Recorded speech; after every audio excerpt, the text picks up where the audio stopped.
Game over. Fuck! What the fuck? Fuck! Who the fuck? Fuck this fucking... How did you so fucking... Fuck! Fuck!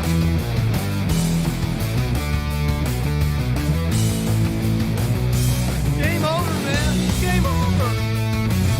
Game over.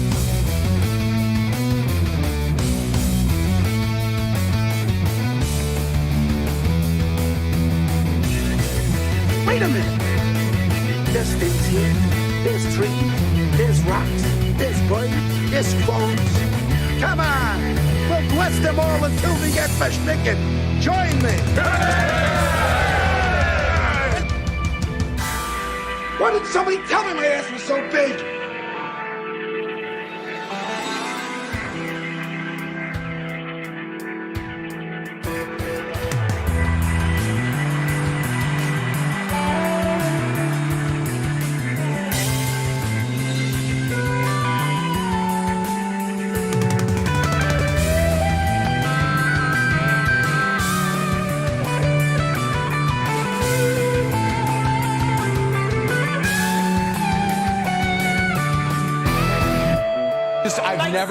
I've never touched it before. Oh my gosh, you can tilt it?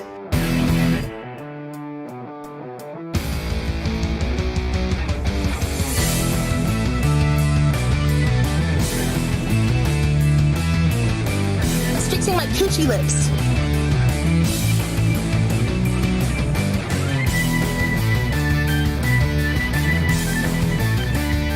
I'm gonna get a rash, a pussy rash.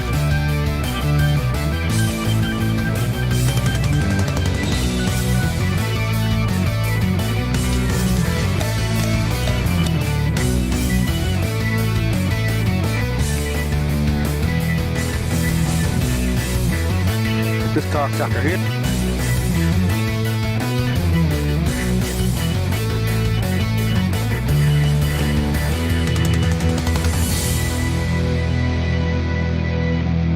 Well, Sparkle Farts, all things being equal, you are technically correct.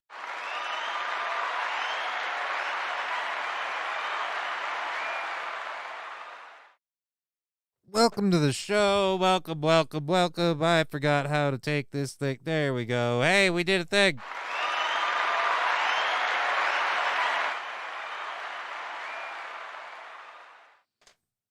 And I am now making it very hazy in here. So, yay, there's that. I'm going to have to pick my volume up a little bit, I think. Or I could, not mute this. Let's bring that up all the way. And bring this up a bit, and then I have to project like a goddamn performer.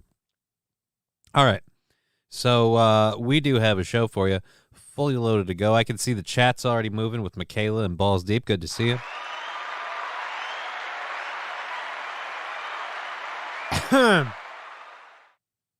We'll let people filter in a little bit more before we discuss the goal that we have today. We have a goal again. We're back on those. I should have posted that. Although I suppose people wouldn't show up. You know, you're like, hey, by the way, we have a funding goal again. We're once again on that little lovely plane of the field, and it's a small one. We had $10 at the end of the week, and that carried over today. So boom, 40 is all we're doing. We'll worry about that though in a bit. I've got all the stories loaded, so I'm ready to go. Which means I have to let people filter in while normally... This is why it helps to let the stories load, or to load them. It's weird now that I'm just... So what, we just hang out? So you guys want to do some blow? Like, yeah, we have blow, I wish. Can't trust it now anyway. Even if I wanted to do it for the first time ever, probably have fentanyl in it. That'd be the way it goes for me. It was his first time ever doing blow. What happened? I died. It's about his speed. if we're honest. Anyways, so we do have a full show. As I teased in the description, we're going to be talking a little bit about boats today in a couple of stories. We've got a couple of boat stories, and I'll be honest about a show thing. If you were watching the Steel Toe show this morning, spoiler alert, I sometimes moonlight on the Steel Toe show as their token handicap person. Unless Quadfather Derek steals my role, and then in that case I'm fucked. Hopefully he hasn't realized he can yet. I suppose. Does he watch this show all the time? Anyways, so yeah, the brace on my new arm came loose. Ended up having to hold my fucking microphone like a chud for the last 10 minutes of the show. So now I'm nervous every time I pull on this, because this is a very nice microphone. It's got a lot of nice counterweighting to it. It just it sits really good here, but little worried, just a touch worried that it's gonna fuck up on me and I'm gonna be screwed. It's gonna dip out and it's gonna land in my balls. I don't need that. I don't need a microphone in my balls. Anyways, so we've got the stories loaded up. I'll have myself a little toot here before we begin. The retraction thing. We have to air the retraction part. We'll do it with the story, but I'll also just say it now. I like many people, had read a story about the aunt saying that the son was terrified to go on the voyage. And apparently that is not the case according to the mother, who we will hear from today, which is weird because the aunt, hello, Johnny, time to make the chimmy fucking chongas. Indeed, Deadpool reference. I love it.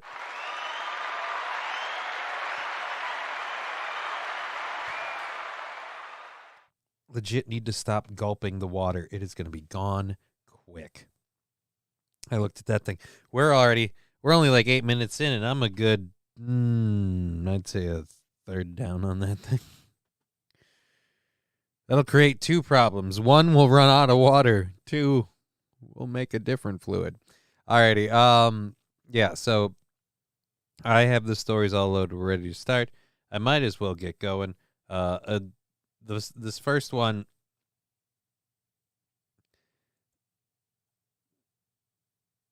Okay, hold your tits, lady. Speaking of which, they ain't bad. Alrighty, so this first story is out of Miami. A man was apparently killed, and it's muted there. And all right, we'll have to. I hate it when I can't. Morning, leading to massive delays. Sure. Frustration at Port Miami after a deadly boat crash leaves thousands of cruise ship passengers simply stranded. So a 30-foot boat hit the Fisher Island ferry early Sunday morning, leading to massive delays. Sure did. CBS News Miami's Terry Hornstein's live at Port Miami. And Terry, they're thinking things are finally getting back to normal here at some point? Wow. I wonder if the personnel director at this station has a type. I just feel like this fits a type, this fits a type. I feel like the news desk lady fits a type, but she's aging out. So this is she's growing in. Port Miami's growing in. You know what I mean? So just brown eyes, brown hair, solid C's. I see where you are. Not a bad type. If you gotta have one. Yeah, take a look behind me here. It is quiet finally for the first time in hours after a very chaotic, pretty much 24 hours here at Port Miami. And at this point, it's been 24 hours, more than that, since that deadly wreck on the water caused thousands of people to be stranded on their cruise ships and thousands of others to be stranded here in the terminals waiting to board their ships. So that's gotta be a fucking bitch and a half. One, I don't know who goes on a cruise anymore. Why do you go on a cruise at this point in time with everything that we know? Why? Why would you do it? Why would you go on a cruise? I mean, at best, you're going to catch fucking the worst case of diarrhea you've ever had. Hope the crab cakes were worth it. But then on how bad is that? Like, oh, we didn't have a port blocking diarrhea outbreak on our boat. We didn't have a shit fest on this ship. So at least we can roll into harbor and call it a day. Nope, no, we can't, because someone crashed a boat. So did someone crash a tugboat? I haven't heard which boats are crashed. She has grandma's voice. She has grandma voice? All right. I have a family in New York that goes on a cruise once a year, every year, says Sandy Squatch. Well, I suppose it might be easier in New York where it's closer, but Delco Lou saying the all-inclusive drink packages on cruise ships are wonderful. Yeah, the all-inclusive drink packages must be wonderful because you're going to have the shits. Seriously, the all-inclusive drinks, really? Well, I mean, thank you, Chevrolet JB, for the chart. I mean, all-inclusive drinks, that's... what if you get a boat full of lushes? How do you know you have enough booze? That's why they have to stop at a Port Harbor every time. They got to restock the bar. That's what it is. They got to let the drunk people waddle off and sweat some of the booze out while they load on more booze. Deadly crash. Did Johnny tell a joke? No. The crash was not caused by my humor, but by, I'm guessing, boating at night. I have no idea what caused the crash. This is in Miami. Take a look. We'll show you what caused all of these massive delays here. This is a look of the crash scene right after it happened, just after 3:30 yesterday morning. According to City of Miami Fire Rescue, about 30-foot boat collided with the Fisher Island ferry. One person was pulled out of the water, but on the way to the hospital told first responders his friend was still in the water as well. Dive crews searched and were able to pull out that friend, but unfortunately, he died. The wreck happened along Government Cut, the very busy channel where cruise ships come in and out of. While this investigation took place and the Coast Guard worked to pull the sunken boat out of the water, the port was shut down, causing major delays for more than 16,000 passengers. We spoke to one of them who was supposed to head out and was stuck in the terminal here at Port Miami for hours. We were supposed to be going to the Dominican Republic, supposed to be at sea, leaving at 7 o'clock, but again, with the accident, it looked like it was going to be around 10. I love how you're talking from a bathroom in a fucking hellhole. Where the hell? Dude, could this get any more garbled? What, are you not allowed to speak? I mean, Jesus, man. However, still here in the cruise terminal, there was little food, little water on board the ship. We were starting to make food, however, it was very limited, and whenever there was food, it was a madhouse. There was actually a couple fist fights that broke out. Yeah. Because, you know, I love how humans can be dignified. Delay them one meal. 12 hours without food, my friend, and you will go crazy. That's all it takes. Our society is so strong-willed that if we haven't had a sandwich in the last day, we're going to kill somebody. A lot of frustration here at Port Miami, and we did reach out to the port, who said operations were back up and running. They said those 3 cruise ships that were stranded here at Port Miami expected to head out, were expected to do so by midnight last night. Now, as far as this awful wreck on the water, FWC is now investigating. We're live this morning at Port Miami. Terry Hornstein, CBS News Miami. Right. So we don't know what caused the crash. We just know that 1,600 people got delayed, and apparently, well, they said what was it, 16 hours. So yeah, a little more than 12 hours of a delay, and people started getting a fist fight over burgers and shit.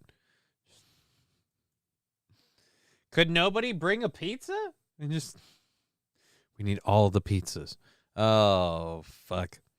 So, like I said, we have a fully planned show for you today. Thank you for joining us.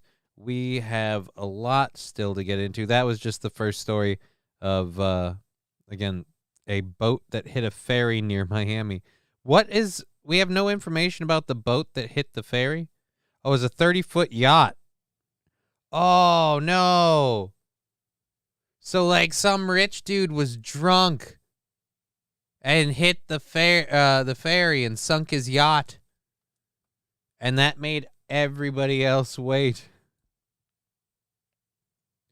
You think you guys got it bad? I have to buy a new boat. Oh, Jesus. We're still not sure what caused the crash. I'm going to guess that it was a yacht, and I'm going to guess the guy was drunk. Or he wasn't supposed to be driving, and he told the captain to take the night off. She wants to pull my pud while I'm at the helm, goddammit. Now, how do I operate this thing? Oh, fuck. So, moving into the next story that we have planned for you today.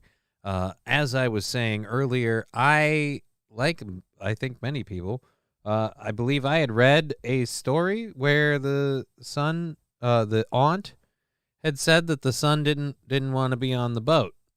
It was my understanding that the son did not want to be on the boat. However, we're hearing now from the mother that the son took her place because he, quote, really wanted to go.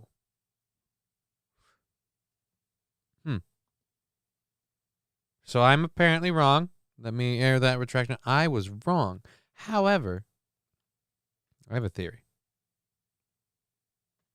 The wife of Mr. Dawood and his son, the wife and mother of two people who died on that Titan, spoke out about the last time she saw them. We just Condolences. Joked actually, because Shahzada was so excited to go down. He was like a little child. Was that a lifelong dream of his to do? Yes, absolutely. He had this ability of childlike excitement. So they both were so excited. It was supposed to be Shahzada and I going down. And then I stepped back and gave the space to Suleiman because he really wanted to go. That's, again, not what I heard before. Just gonna say, I don't know. Maybe she's seen that boy into going, and now she's telling a different story. That's something my family would do. What if she was worried that something might happen and she really wanted to make sure she got all the money?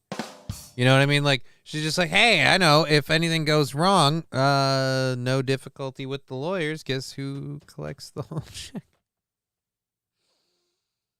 I'm a piece of shit. Oh, man. But think about it. If she hadn't convinced him to go, or convinced Freudian slip, if she hadn't let him take her place, he would have really that would have been horrible. Like, hey, your parents are dead, but guess who's getting all the money? Guess who's getting all the money? Oh, maybe she shamed that boy into going. Well, apparently it was a Father's Day gift or something such. And it was, I'm guessing it was supposed to be a trip for the two of them. A romantic little... Because, you know, what's sexier than you and your betrothed heading down, you know, to the Titanic? And when things get real nice and romantic, you can make out in front of three strange dudes. Oh, I'm sure they'll stare at the cameras. Yeah, they'll stare at the cameras. The ones they're aiming at your face. Oh, pervs. Anyways, so yeah, I'm sorry, I was interrupting. The mom told the son to go. Right.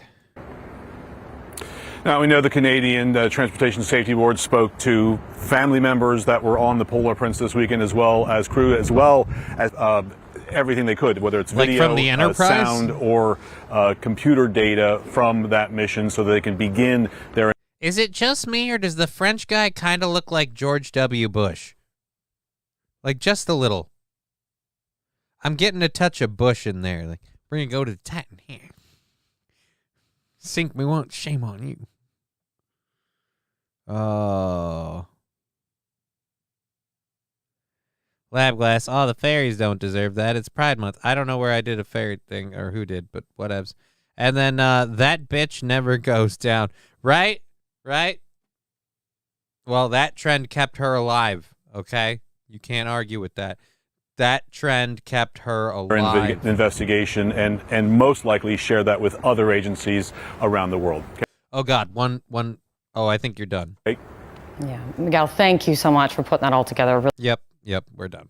Okay, so one thought. What if the other guys knew that the dude was supposed to be bringing his wife and then were disappointed that because like, oh, fucking sausage fest, man. Like, you know, you don't think anything's going to happen, but at least with the chick there, it's a possibility. She's like, yeah, you know, options. It's nice to have options, even if they don't take you anywhere. So we know what happened to that sub. Finally, the pressure was killing me. Oh, Neshi!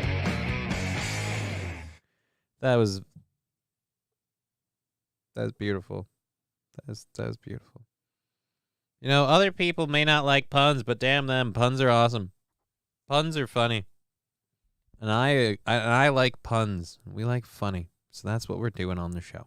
So we have another, hopefully 3 hours. If we score $40 over the course of the show today, we have another 3 hours. So that's where we're at with that.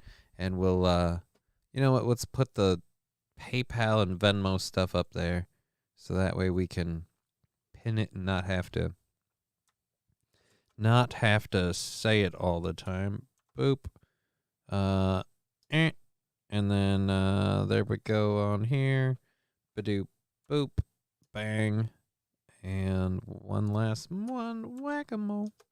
All right, so there they are. If you could support the show, we would appreciate it.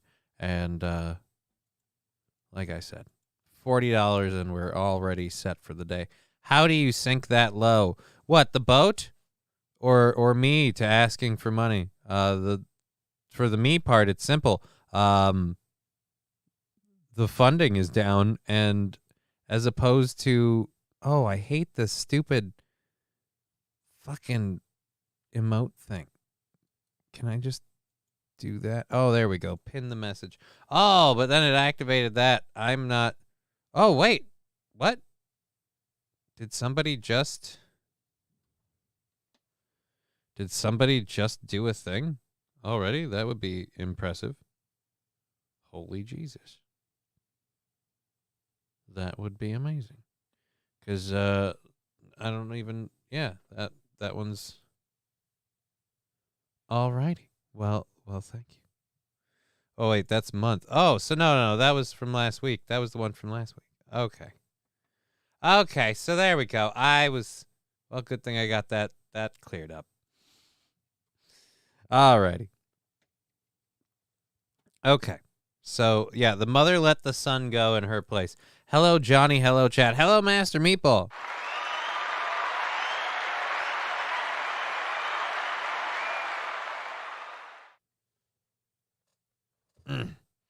Welcome to the show, my friend. And that, again, has got to be rough for the mom. If you let him go, oof. Who was it saying? Someone, if they pushed him, oh, that would be horrible. Anyways, there's an implosion. Also, another phenomenal way to contribute to the show is the bits, the subs, the sound drops. Thank you so much, Will Moraltech, for those 10 bits. Let's check the party situation. Holy crap, there's a sticker party in our future, hopefully. There's 300 bits from a sticker party, in which case all the stickers on the Twitch app, which I believe are just right up in that corner up there, they will be free to use. Hello, Mutta. Hello, Fada. It's Deathblow from Camp Granada. Bum. Alrighty. So, Do you think that mother had a good life insurance policy on my son when she sent them on that freaking sub? One, I didn't know he was your kid. My condolences, Sandy. That must be rough for you right now. Her. What about her? I know what you're saying. I get it. I'm just being a dick. So, yeah, if she did, that's a weird one. I mean, part of me would understand. I mean, that's a super sketchy endeavor. You send the father and the son. If he really wanted to go, I wouldn't blame her for taking one out. I'm at work. I am at work and my talk to text sucks. Give me a break. I did give you a break. I made fun of you for a brief second, and then I announced that I was just fucking with you. Give me a break. Give me a break. Break me off a piece of that big black car. Okay. That is officially a thing we have to get together. Last time I checked, Holy we don't Jesus. have a whole lot of songs that feature the cowbell. I gotta have more cowbell, baby. Let's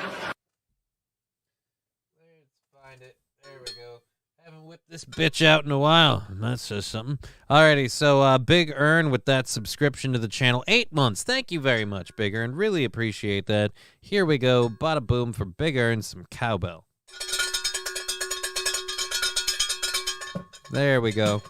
And I just dropped it again. Yeah, I know. I'm going to have to go get it. Check your... Oh. Check my pee-pee. What? Why the hell am I...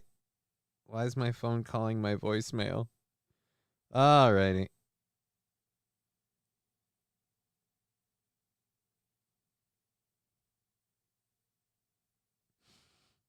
Well, we will say that's a very large donation that covers the goal for the next few days. So we're gonna be good. Thank you very much for that that very contribute.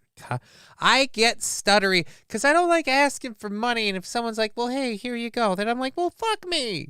I mean, not literally, as all right. But it's not like I could fight him off anyway. So I guess let's unpin the messages before we get going. Oh, shit, this is going to... Help your child's dreams. Yep, go F your commercial. I got to unpin these messages. We're not worrying about the whole thing anymore. That's done. Unpin that. And unpin that one. Where's the unpin button? There we go. And again, thank you very much for the support. I have to add up everything that comes in on the Twitch today and see where that throws the gold for but I believe if I'm doing my math correctly, we probably will be good for at least the week. It should be at least the week. Or at least so damn close that who cares. Alrighty. Really? I got lube, says Deadpool.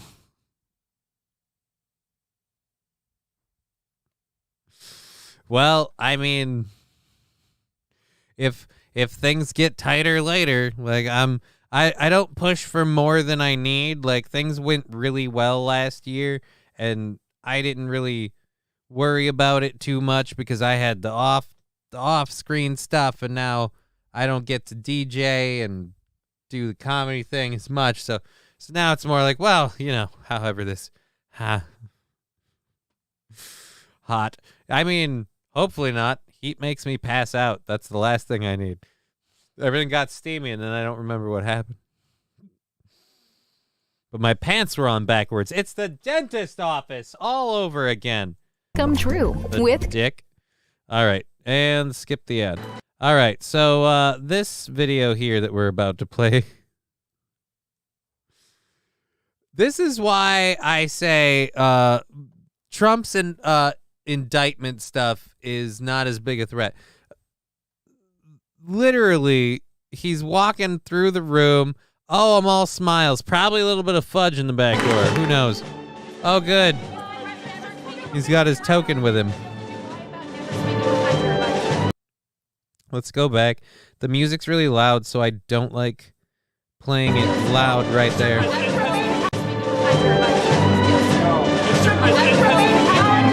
All right, so you can't hear it that well. I tried to dig it out. She literally asked him, did you lie? What do you have to say about lying about the Hunter Biden business deal conversations? And he says, no, I did not lie. So he denies lying about it. The worst part is we do have text messages to the contrary. I mean, they are text messages, but still, they are text messages to the contrary. I'm sure he's going to stand and talk to her more about this.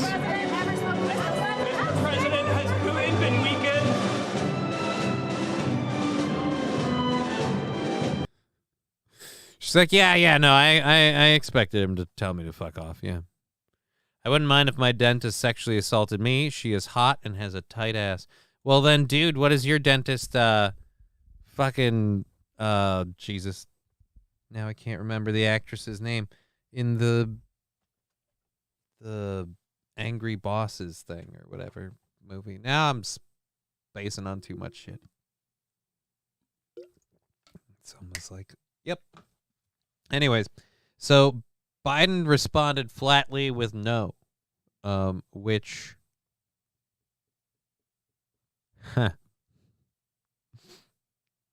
I'm sure we're all going to believe that too. You know, with an administration that has routinely used the federal Justice Department to just kind of sweep their dirt under the rug. I mean, under the rug, it should be a mountain at this point.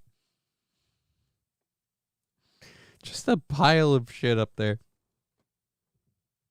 Oh, so it is Jennifer Aniston. It was Toastmaster. Thank you for putting together my weird rant and figuring that out. Bonus props to you.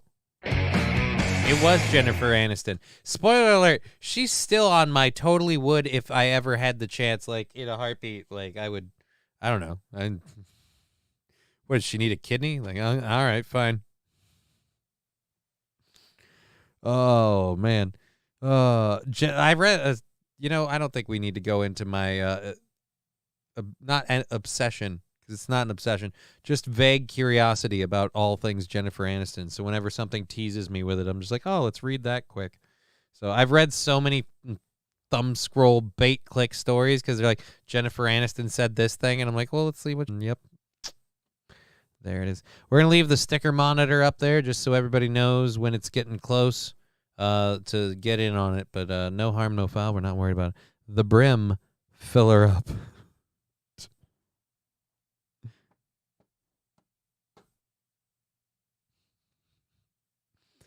Like a shorter version of Jennifer, yes, and much younger. Who's a shorter version? Oh, your dentist. Oh, and much younger. Well, then, hey. I can understand the desire. Oh, why are we... Why? I don't even know this guy's dentist, and now we've got to... But it's the worst is that she played a dentist in that movie, so you can... And so now it's like I can picture his dentist, according... Now I'm like, well, what office does she work out of? If it's not too far to drive, I mean, when's the last time I had my teeth checked? Well, Johnny, that just means you don't just like her for her body, like her brains too. Yes. Sure. I can't say yes or no to that. I imagine Jennifer Aniston is a relatively intelligent person, but I mean, I haven't actually hung out with her. I mean, maybe Brad Pitt likes him dumb. I don't know. Maybe that's why he left her for the other one. She couldn't hold a conversation. I have no goddamn idea. Anyways, our next, should we try and do another story? Should we just sit on the Jennifer Aniston train for a while? I mean, we could go down, we could go Google some photos and just be like, look at Jennifer Aniston. She's still doing fine. Anyways, I've seen this actor before in things, and I didn't realize he was in The Passion of the Christ. but apparently that's the role he gets like known for, I guess.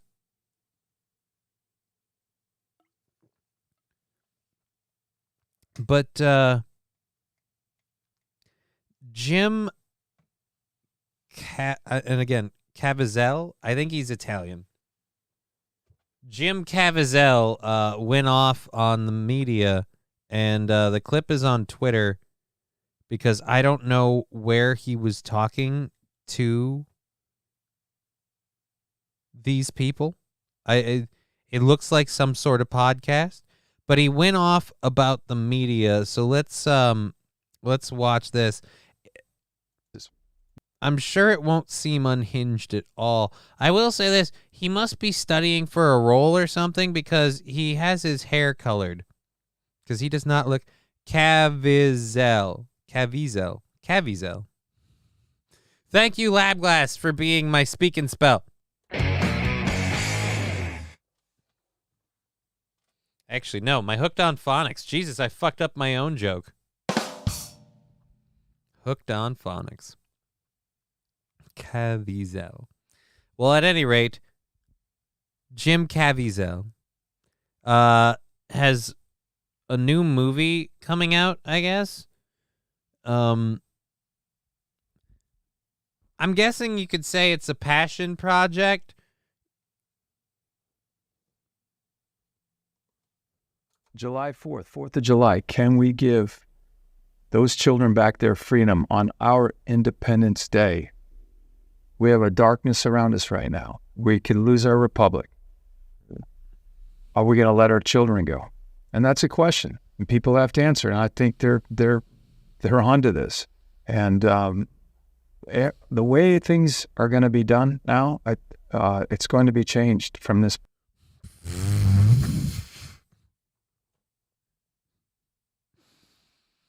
I don't know what's scarier for me.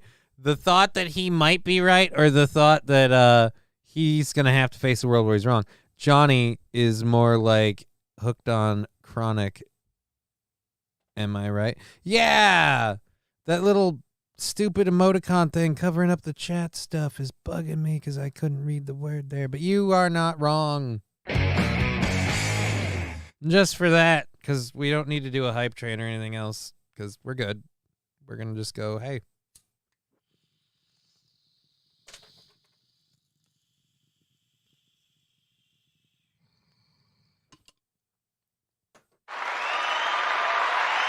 Alrighty, there we go.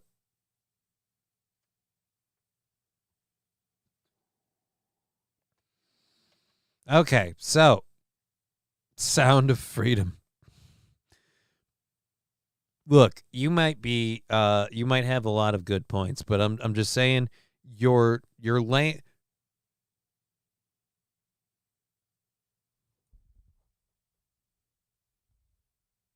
Why are you holding a gun?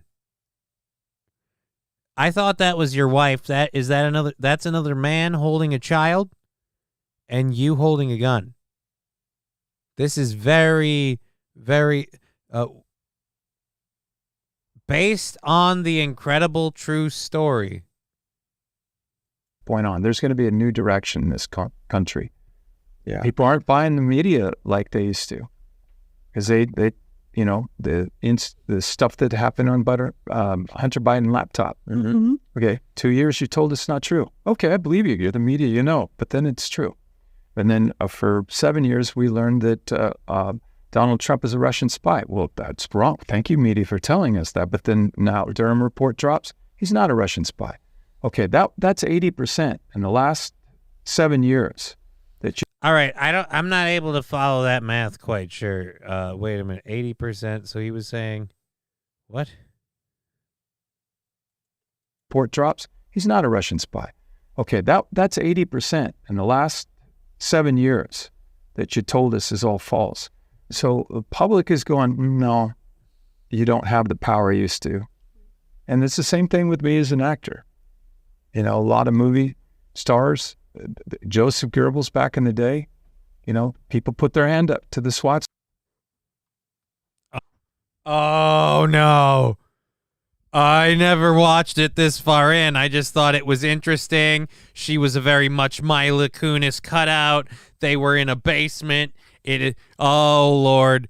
80% of the news coverage is my guess. Yeah, I'm guessing he's saying 80% of the news coverage. But he just took a turn into Naziville, and I need to back up because I'm going to just say right now, I was going to say before that I agreed with him on a lot of his points, but he seemed a little extreme.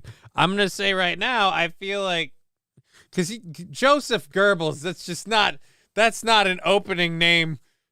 Whew. Just saying,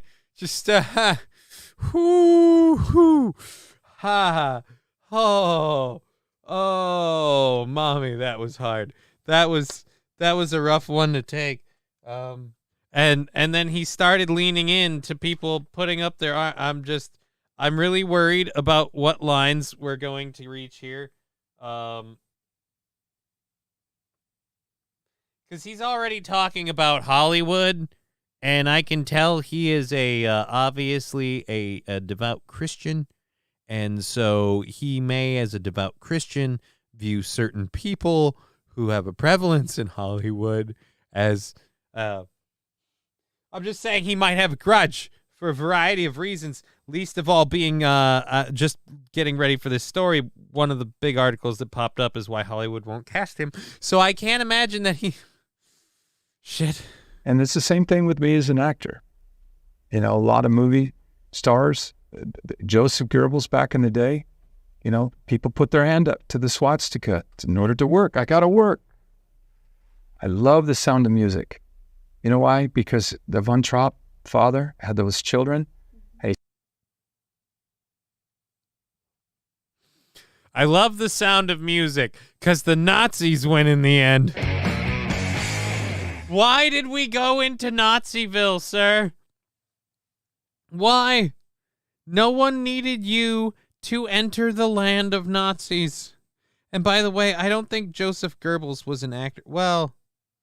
Okay, they're saying Joseph Goebbels was doing... Okay, I get what you're saying on this. Again, I have a turkey named Joseph Gobbles.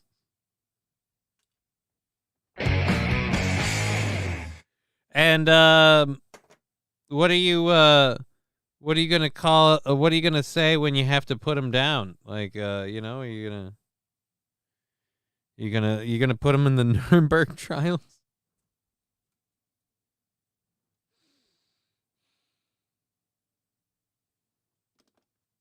I'll give you Joseph Goebbels is pretty good. He's looking at his friends, and they're all willing to take a break today at McDonald's on the Third Reich camp. What is the matter if it's going to happen? As long as it didn't happen to you. And he goes off on that, his friend Max. Sometimes I don't even know you. And he's looking at his kids, and he realizes, what is all of this power worth anyway if I go and work for Satan? And he packs up and takes his family and leaves. An extraordinary thing of faith. We need more people like this. And we met a lot of them today. Oh yeah, awesome. That's a little scary. We met a lot of them today. Oh, boy. When I have to put him down, I will say I'm just following orders as well. Oh, no. No. Oh.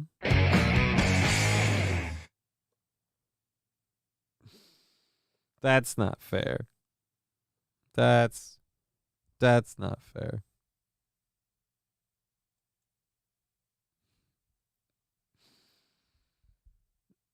So, again, the actor Jim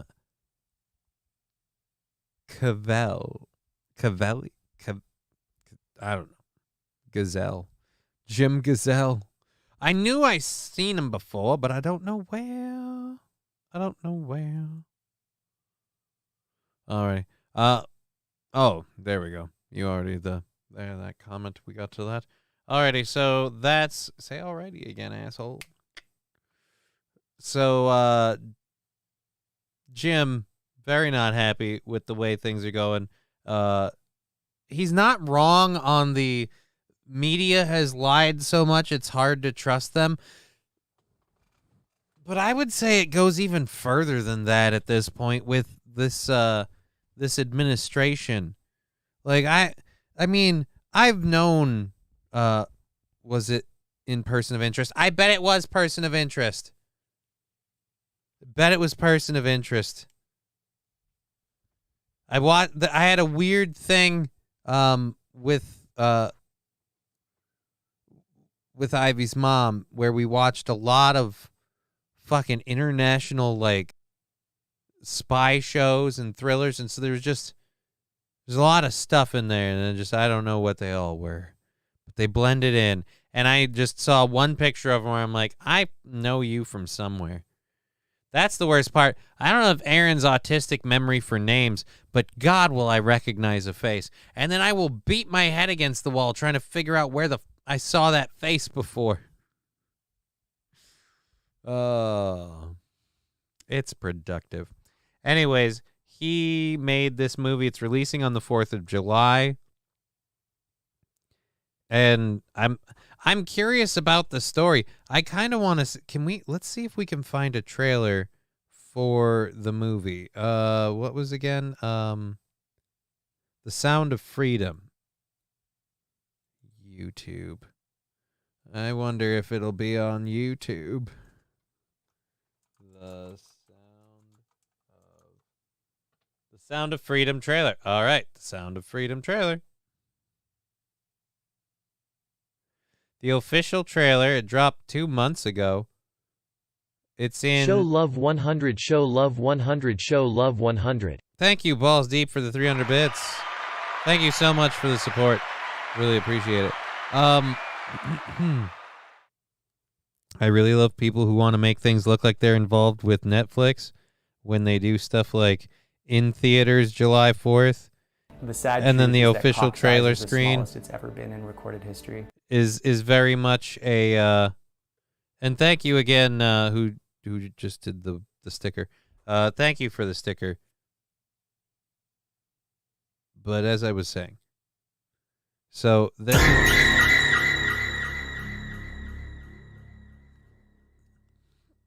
Balls Deep, you're a dick. I think I inhaled a cat hair.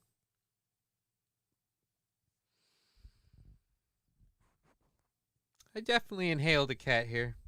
Rolling the mic today after the show is now a priority. Alrighty. So as I was saying, let's see this official trailer. It's 2.5 minutes long. The Sound of Freedom.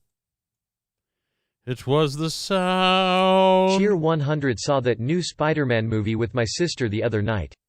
I heard the audience groan when the trailer for Sound of Freedom played.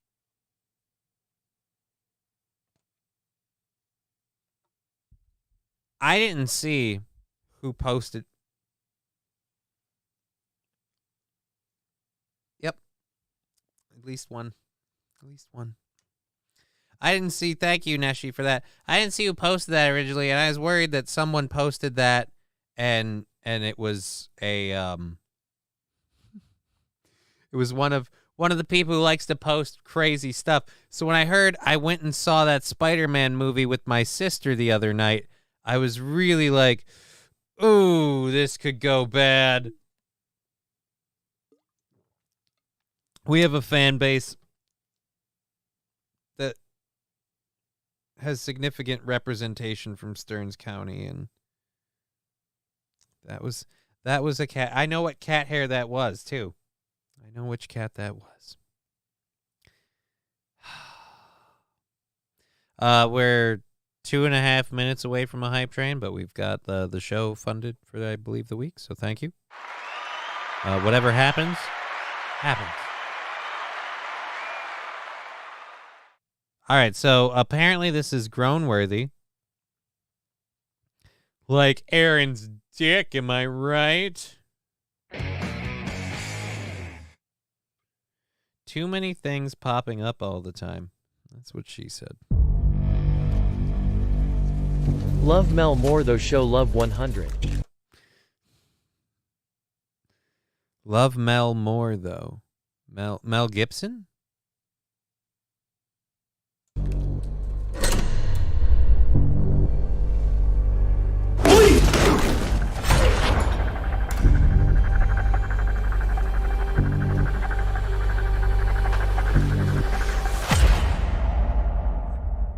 don't think I can do this job, Tim. As soon as I lay down, all I see are those kids' faces. How long you been doing this? 12 years? How do you... What the fuck? All I see are those kids' faces. All I see are this. So wait, you stopped a child molester?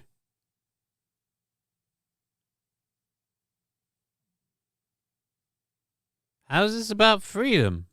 You do it. It is the fastest growing international crime network that the world has ever seen. It has already passed the illegal arms trade, and soon it's going to pass the drug trade. Señor Timoteo, tú rescatas niños, ¿verdad? Quizá puedas ayudarme a encontrar a mi hermana.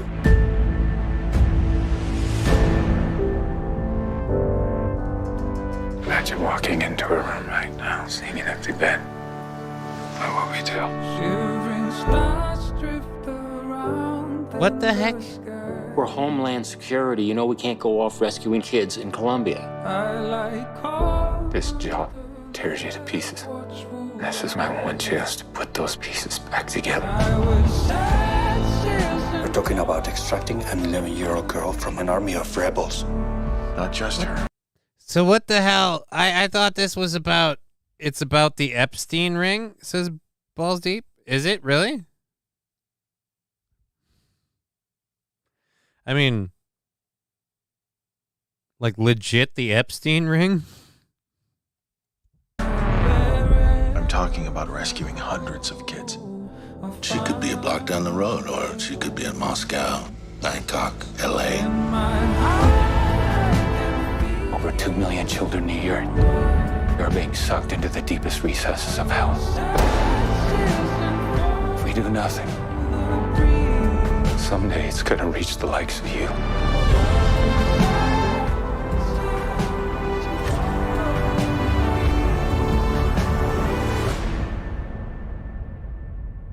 What if this was your daughter?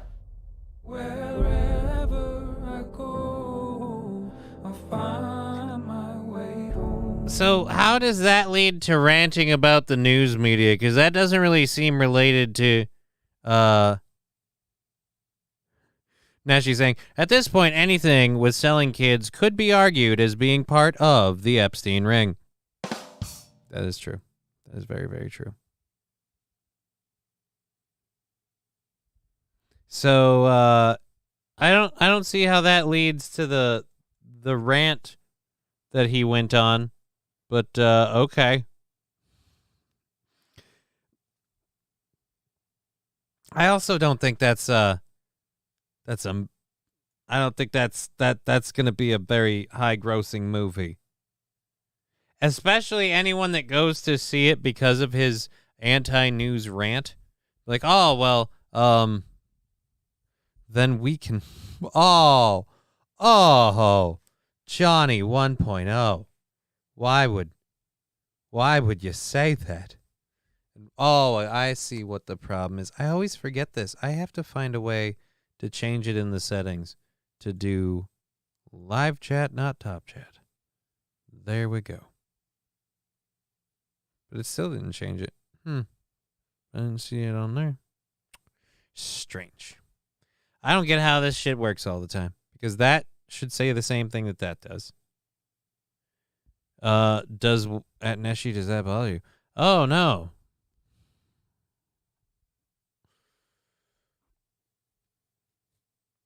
It's gonna be an interesting. It's gonna be an interesting movie. I'll tell you this. I could possibly watch something like that. How fast? Before. But oh, that would be hard for me to watch now. If I'm honest. Having a little girl, it would freak out if I was in that role that the parents are in. Like, it just, yeah. So I just You know, I can handle some movies where people are like, I can't handle that. There's a kid in danger. And it's like, yeah, I get what you're saying. But certain movies where it's like over the top, like say Shoot 'Em Up, where Clive Owen's using guns to open doors and stuff, it's completely ridiculous. It's completely irrational. And it is, if you pay enough attention to it, it's just a live action Bugs Bunny cartoon. That's all it is. It's a live action Bugs Bunny cartoon with Clive Owen and pistols. And it centers around a baby. It's a goddamn good movie. But I can watch that. I can't watch quite a few movies where if there's a kid being harmed or in danger, like, ooh, geez, that's going to be a problem for me. So, speaking of children in danger. Cheer 100. Thank you. That was a weird time to cheer, but thank you.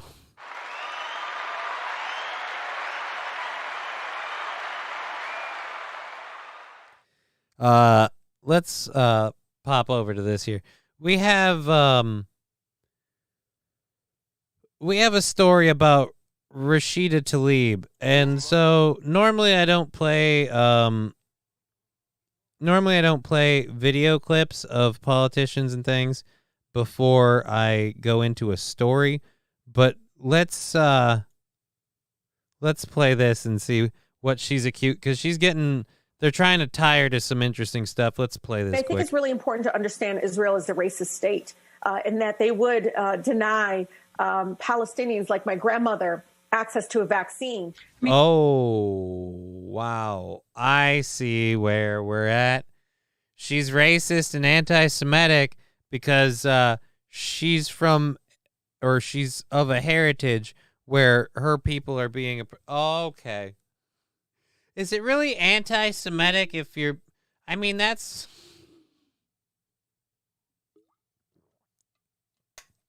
That's like saying, No, I'm not going to go. I mean, it's a good correlation, but I don't want to go there. But let's go ahead. Take it away, Toots. I mean, She this is is an Semitic, apartheid too. system. I mean, their homes have been demolished, that they've been targeted, that violence has been met by Israeli-led forces under Netanyahu's racist policies. On these remarks themselves, some people did something as a reference to 9/11. Do you think she should have rethought her words? Do you worry about the appropriateness of that? They do this all the time to us, especially women of color. They do that. They take our words out of context because they're afraid, because we speak truth. We speak truth to power. This is just pure racist act by... Okay, I was willing to hear you out for a bit, cunt, but now you've gone too far. All right? No, that was the wrong thing to say. Oh, shit, I shouldn't have done this. I was going on the video. Anyways, we don't need to follow this along. How fast is Rush Order Tees? Those ads are loading pretty quick. All right, so let's cut back to the story, which is that little warm up actually, sadly, is gonna make this part almost. How fast is Rush? Yeah, go fuck yourself. All righty, so here, Rashida Tlaib participated in a strategy call with a climate alarmist group currently under FBI investigation. Tlaib, a far-left member of the Squad, joined a Zoom meeting last Sunday organized by 3 radical environmental groups, Declare Emergency, Climate Defiance, and the Climate Emergency Fund, about their future plans to disrupt climate change. Okay. We are reaching climate tipping points faster than predicted, the call description read. Fires, smoke, tornadoes, and unprecedented weather events are becoming commonplace as we experience climate breakdown. We cannot afford to wait a minute longer. Complacency is a luxury we choose at our own peril. Now, that sounds very threatening. The main focus of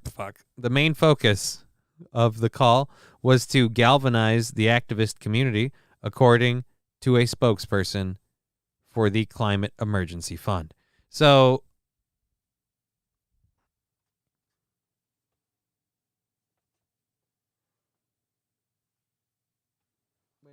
She wants Paul Steve. She wants injections from her enemies. Weird. Yeah, I think she's trying to. I think that was during COVID. She was just trying to point out that they would prevent the COVID vaccine from reaching. I don't know. Again, she's of a very pointed opinion, and until she was willing to cover for, I'm sorry, that comment was dumb. That comment was dumb. That's a gaffe. That's a oops-a-doodle moment. That's what that is. But this whole, they do this to women of power, like, I'm not even going to bother explaining why all of that statement was stupid, but never mind. Anyways, moving on, as I was saying, this lady, again, was on this climate call. The spokesperson noted in a statement to Fox News Digital that Tlaib has no official connection to any of the groups on the Zoom. Right. She has no official connection. I love how she's close, but not close enough to be officially connected. Let's quit fucking with this thing for a little while. How does that sound? She's not officially connected. She's just, giving them marching orders. Hitler wasn't officially connected to the Nazis. He's just, the one who planned everything. Oh. America has a long tradition of nonviolent protest. That is an important part of our democracy, the spokesperson told Fox News Digital. While the Congresswoman has no official connection to any of the groups on the Zoom, she is alarmed by the rapid changes to our climate. All Americans need to be using our voices to demand action.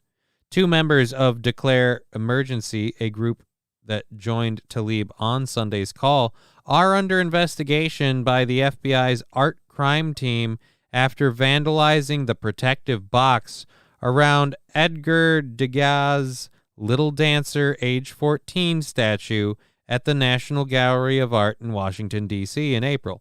The FBI confirmed to Fox News Digital that the group was under investigation, but did not respond to a question about Tlaib being on the Zoom call. Yeah.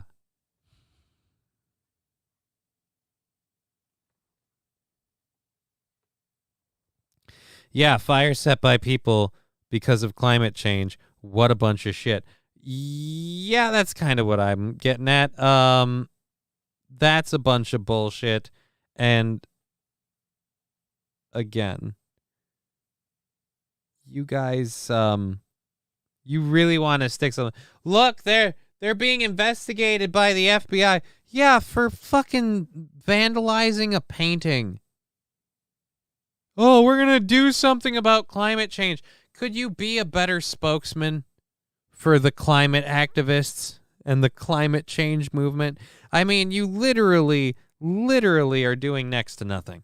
You didn't destroy the piece of art. You just ended up causing a lot of people headaches getting in and out of the place. What does it say? The 2 members declare emergency. The shocking protest caused $2,400 in damage. Yeah, take that, climate deniers. Yeah, because that's who pays for those. In damage, and forced staff to move Little Dancer from the gallery for 10 days in order to repair the display. The demonstrators, Timothy Martin of North Carolina and Jonah Smith of New York, will face up to 5 years in prison with a maximum $250,000 fine. Well, I hope they get the full fine and the full time in prison. Oh, good God.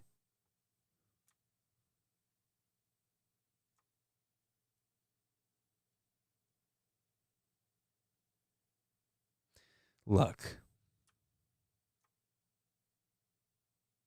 I get that it is not okay for police officers to use excessive force. But you're telling me when these 2 chudley bastards were sitting there with their, we're doing something about this by sitting here and making a statement. Pay attention to me. Couldn't we just put them out of their misery?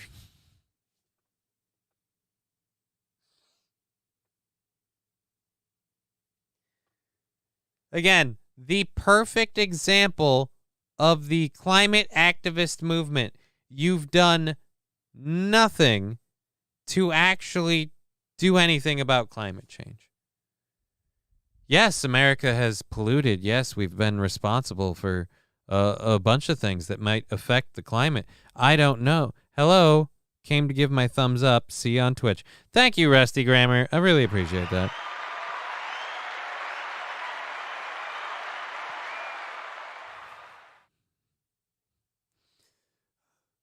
Yeah, I'm sure the environment really felt the impact of your $2,000 hit to the museum art display.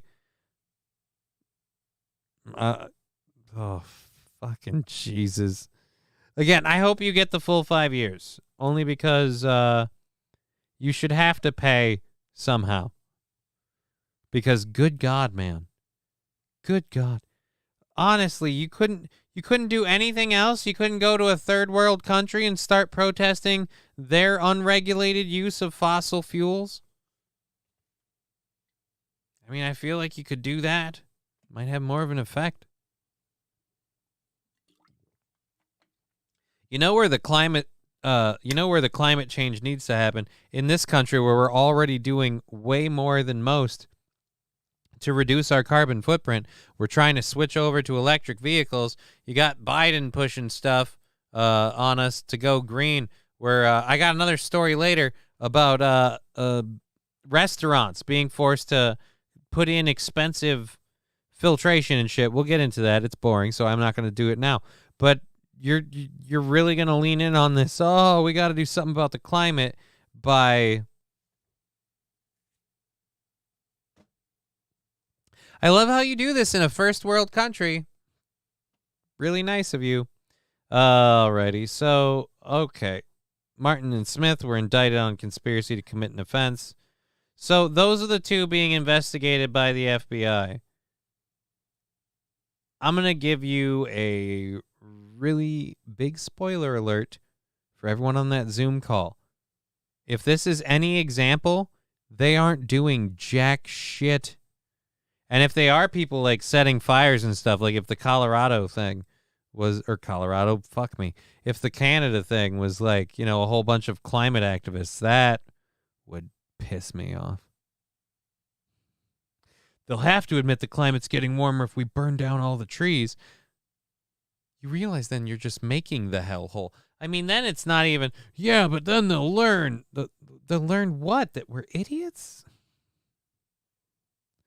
What about all the electric vehicles that explode?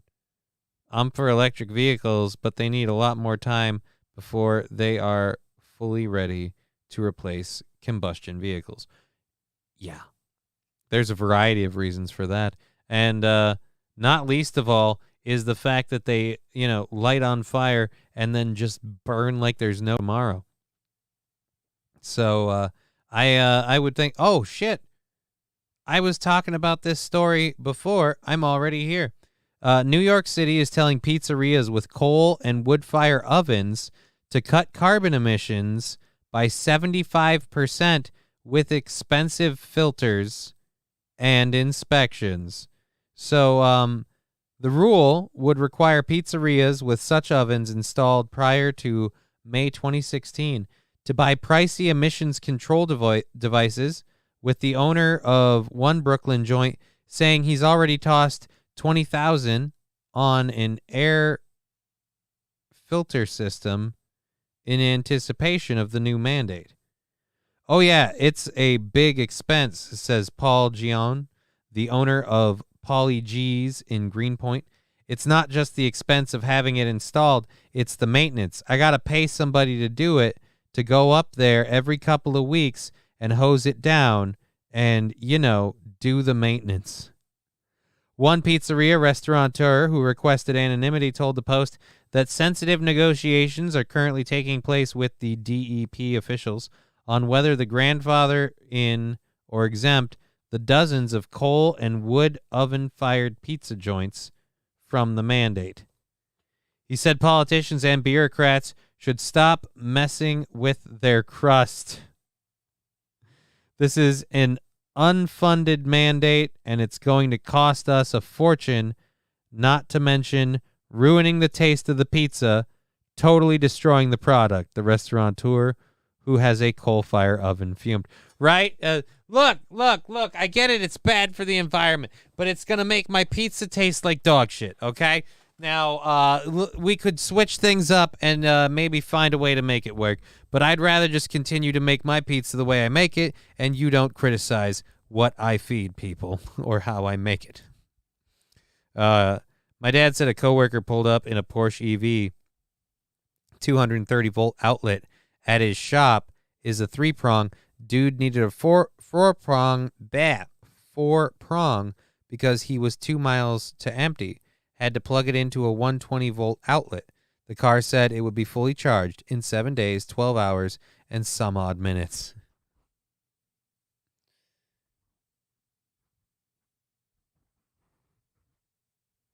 Did we ever watch the EV video about the guy who modified his EV with a generator? Shits the gut. Oh no. All New Yorkers deserve to breathe healthy air, and wood and coal-fired stoves are among the largest contributors to harmful pollutants in neighborhoods with poor air quality. The Department of Environmental Protection spokesman Ted Timbers, there's a name, said in a statement Sunday, this common sense rule, developed with restaurant and environmental justice groups, requires a professional review of whether installing emission controls is feasible. So,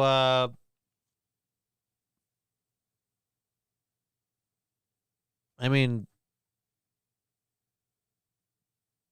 I have no idea. How are you going? New Yorkers are kind of touchy about the pizza thing, man. I feel like this is revolt material. New York loses their shit. You're fucking with the pizza.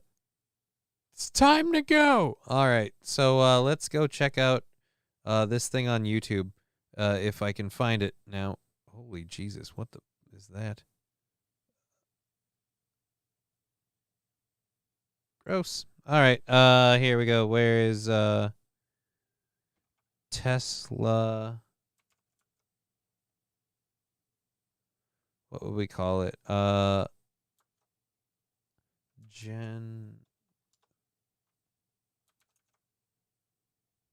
Here we go. Tesla generator and trunk, I think, is the one we're looking for. Yeah, there we go.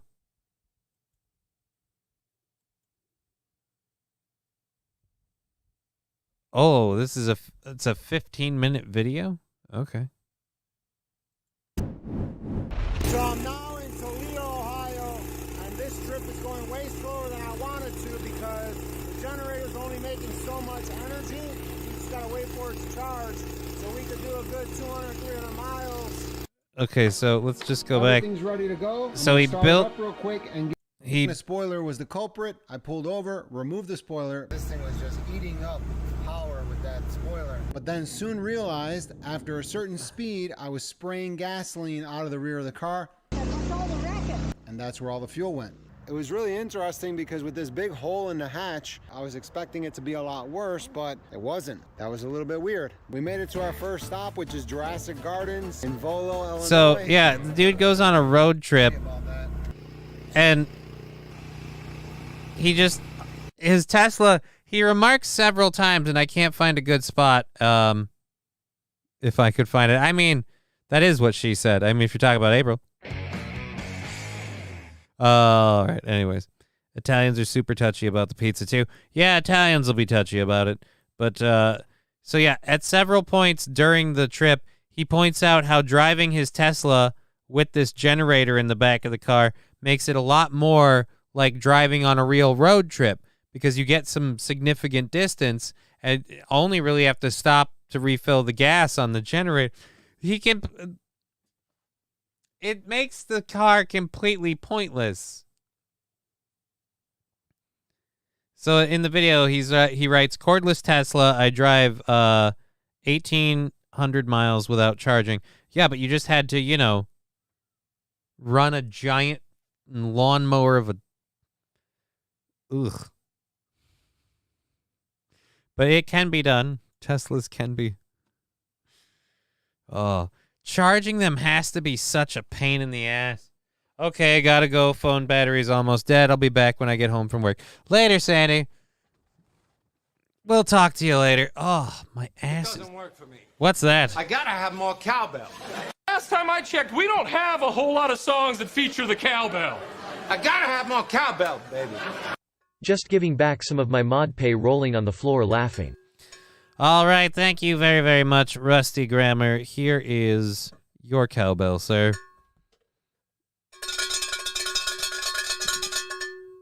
Thank you very much for supporting the show. We appreciate anybody who can support the show. It really helps keep it going. Like I said, we've nailed our goal, I would say, for the week probably. So we're probably good on that. And a sticker party nearby. It's the only reason we're keeping the meter up, so that way people know when it's close to popping off. But other than that, we're doing great. So we will keep going. And we have our second hour content to get into. We haven't even started that stuff. So whoops-a-doo. Oh, no. A few seconds ago. Let's hope that that's not a thing. All righty. Okay. Was it frame rate or? Oh, they're gone now. No, let's go back. Dropped frames. Frames. Okay. Frames per second is fine.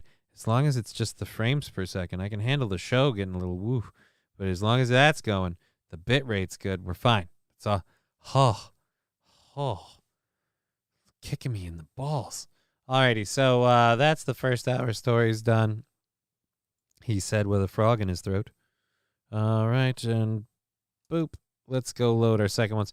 For our second hour stories, we're going to talk about we teased it in the information thing. We have a video here about a CNN business video about why Hollywood hasn't done so well on... Oh, yeah. Okay. Why Hollywood hasn't done so well on some of their movies lately. And they touch on the point, but they kind of missed the mark. And so we have a video on that. Hold on, because these keep wanting to load things. Fat Conan with, I believe, corn and poop emojis. That's a weird one. But I'm guessing that's a corn diff thing. All right. None. Oh, yeah, that's right. We have the Club Q shooter. That we got an update on their story. Budweiser has a new plan to fix their advertising problems, and so we're going to touch up on that. And then we have one hell of a humdinger of a story that I have to fix because the link did what those links tend to do a lot. And then there.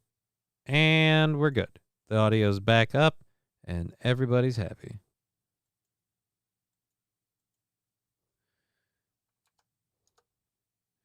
I knew it. They always do that. It's a weird thing. It's a weird thing they do about their link. Strange. Alrighty. So, garbage movies would be my guess.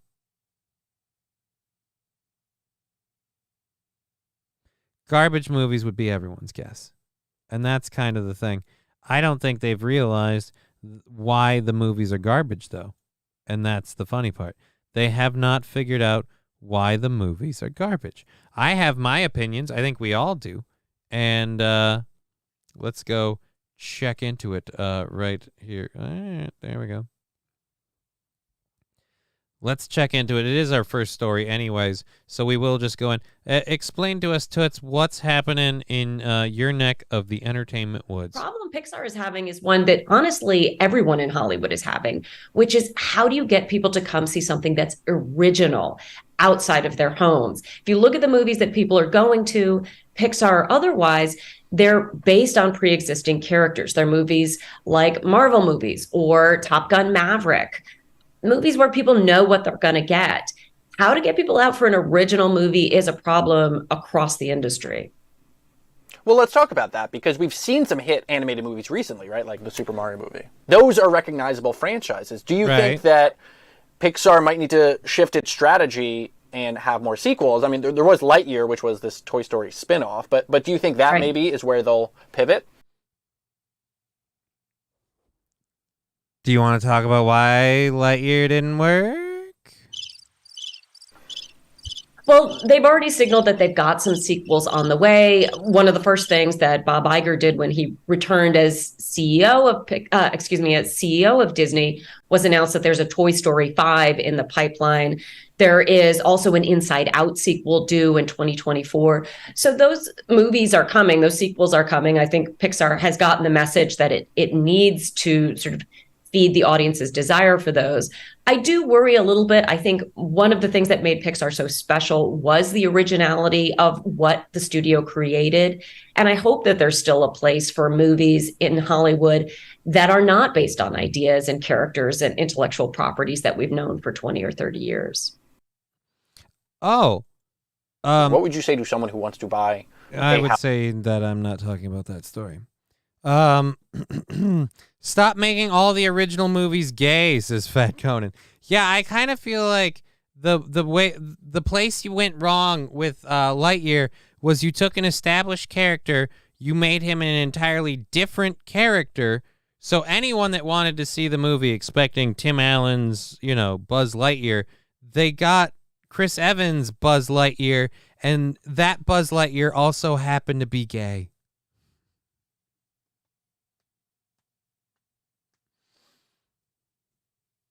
Toy Story 5, the sheriff removes his Woody. Oh, no. The sheriff removes his Woody. Woody or won't he? Woody or wouldn't he? Oh, no, that'll be horrible. Toy Story 5, all of the aliens come out as non-binary. The little green three-eyed aliens, they're all non-binary. That's what it is. That claw. Oh, God. We have a story about someone who's really, really, really good at the claw game, is my guess. But yeah, I do not want to see Toy Story 5. I don't want to see sequel. I feel like people aren't realizing the problems with the movies have been the shoehorning Little Bo Peep is a lesbo. Oh, now I want to see it again. Oh.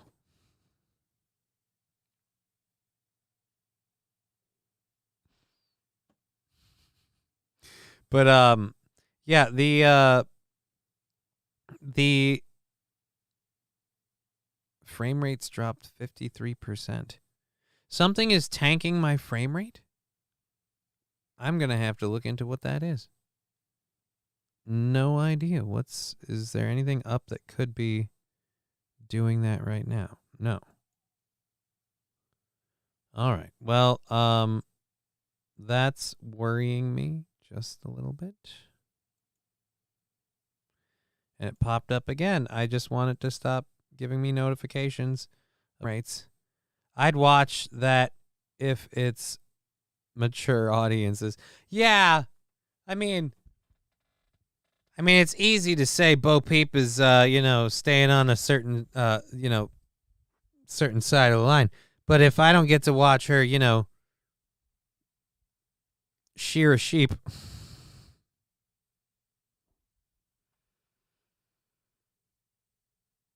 I'm just having trouble even just thinking about it. It feels weird. It's children's toys, and now I'm trying. This is why I can't understand why we have to shoehorn so much. At a certain point, don't you just feel gross putting sexual stuff in places? Like with the kids things especially. I'm just, no sex stuff with the kids things, man. Little Bo Peep bangs her sheep. Oh, Fat Conan, that is not... That now we've gone to a whole nother level. That is just bad. Oh, that was a cringe joke. That was a cringe joke. That one hurt. Oh, mommy. Oh, no. All right, so we're going to bail out of that by going to this this little clip here. This is a clip from, you know what?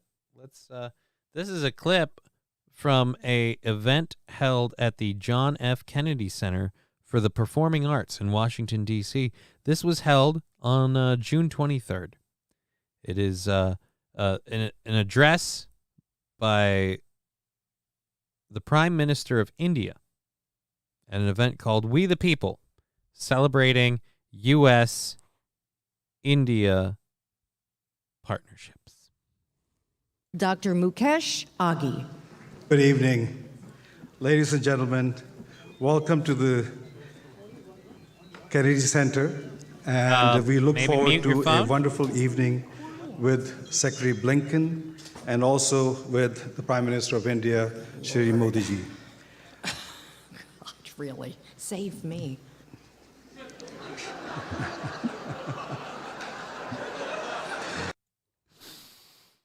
Her mic was on. Nice. Really. Save me.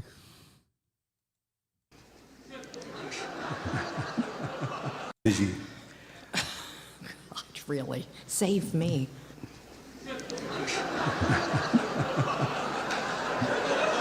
God, really? Save me. Oh, man. Did you know your mic was on? How could you not know your mic was on? I was fixing my coochie lips. That would explain it. Is that the end of it?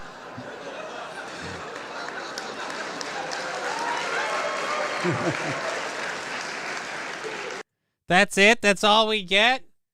I would have loved some more. Like, I'm stuck at this stupid event dealing with... Whoa! She gets way too based. Oh. Okay, my frame dropping thing is terrifying me now. I don't know if that's why people are leaving, because the numbers are going down all of a sudden. But the frames dropping is... Hi, Johnny. Hope the day finds you well. Small Egg Picker, I'm hoping the show's going well, because I got a weird thing about my PC telling me dropped frames.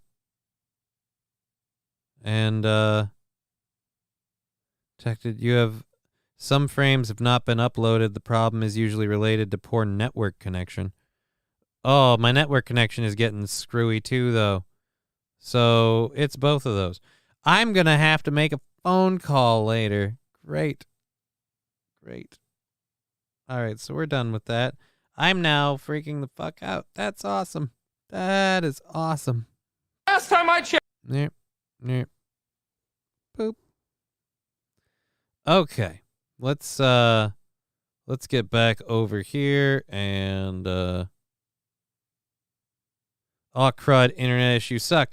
That's the thing. I shouldn't be having internet issues, and I'm gonna have to call Charter again and impress upon them that I don't know. They'll tell me to reboot my shit again, and I'll be like, fine, but I swear to Christ, this happens at kind of the same time all the time, and I feel like it's not targeted at me. I feel like the window is just inopportune for me.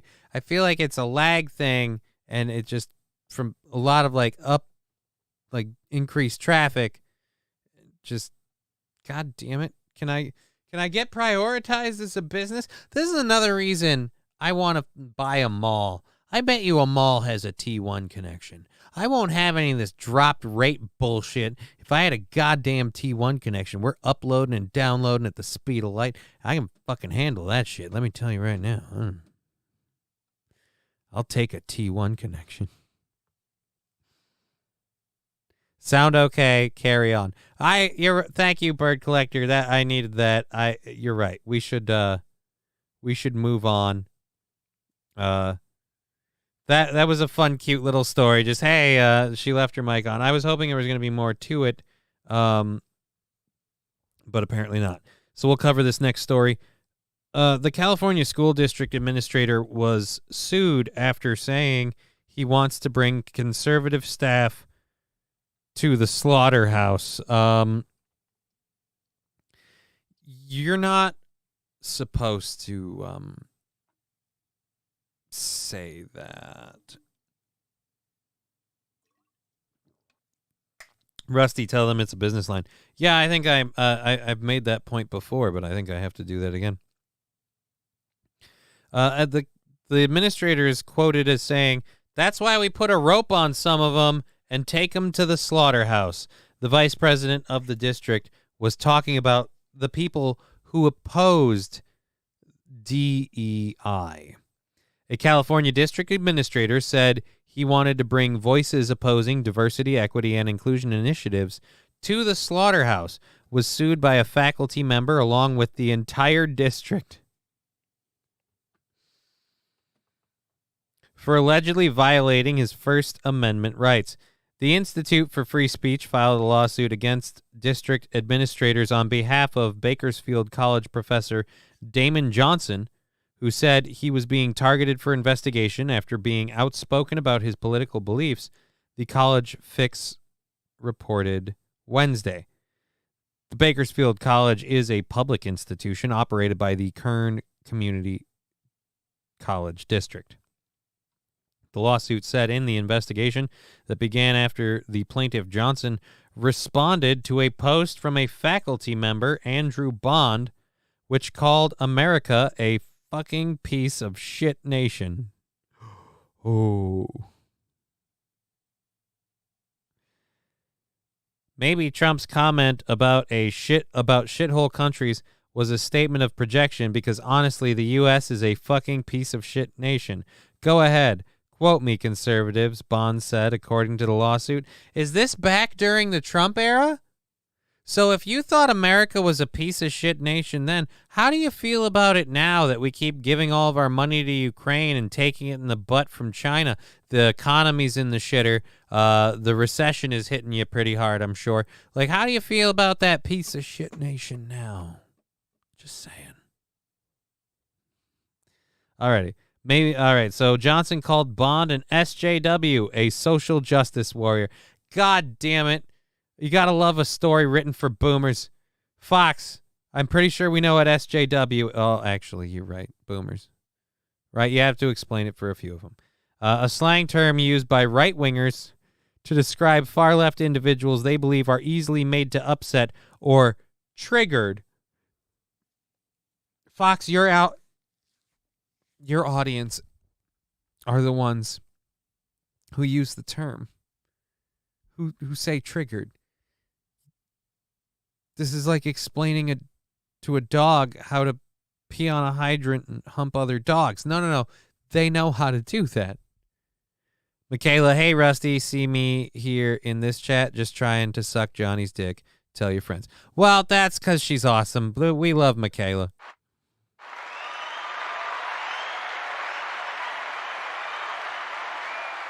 Bond subsequently filed an administrative complaint with the college against Johnson for harassment and bullying, according to the lawsuit. As a result, the complaint said Johnson had been investigated and fears he will be fired. Professor Johnson refrains from exercising his belief on political matters for fear of being subjected to further investigations and termination, the suit said. The First Amendment, however, guarantees Professor Johnson's right to express himself, and it forbids the state from mandating that he subscribe to... Cheer 100, you're a cool dude, Johnny. Thank you, Small Egg Pecker. Thank you very much. That he, subject to further investigation termination, the First Amendment, however, guarantees his right to express himself and forbids the state from mandating that he subscribe to or promote any official ideology.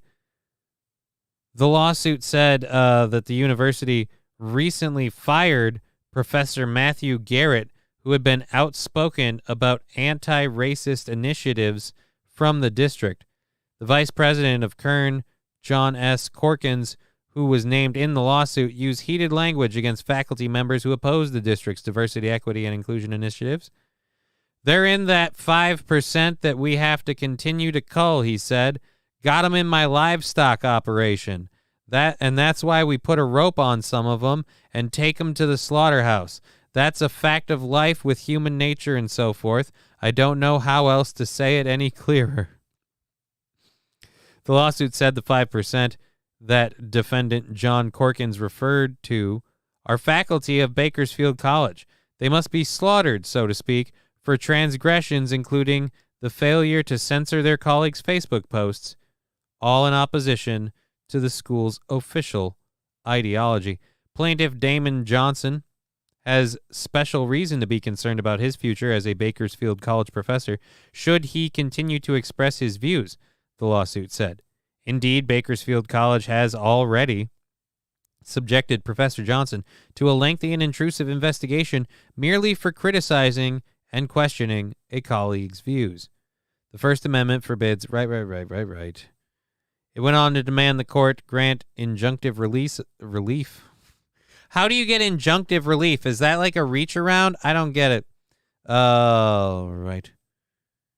In order to secure his First Amendment rights against being called like a disruptive animal for disagreeing. You jumped because of an ad again.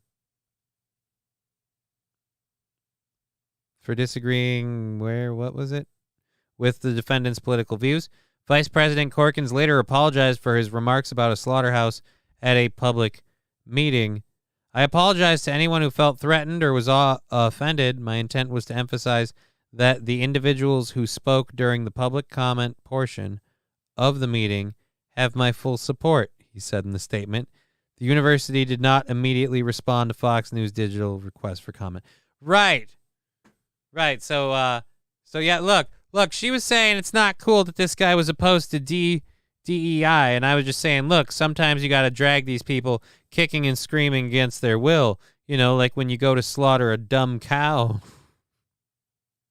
It just doesn't. I don't know how I can say it any clearer. Here's how you can say it clear.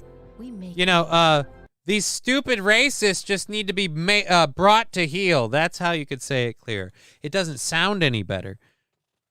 But I mean, that is how you could say it clear. But also, I don't think you realize when it comes to it, ultimately, people teaching DEI are kind of the racists.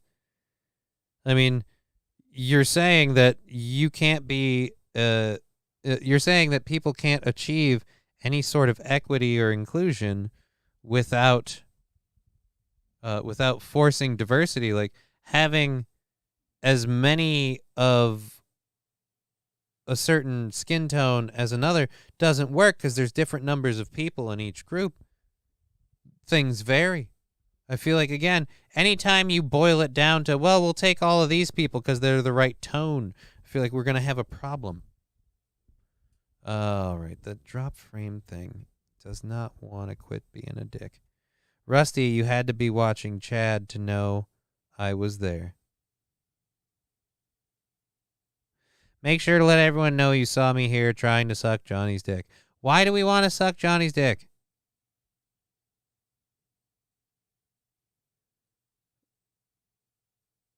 I only see you now. Cheer 100. Oh, now we're 30 seconds away from a hype train. That's crazy weird. Why the heck?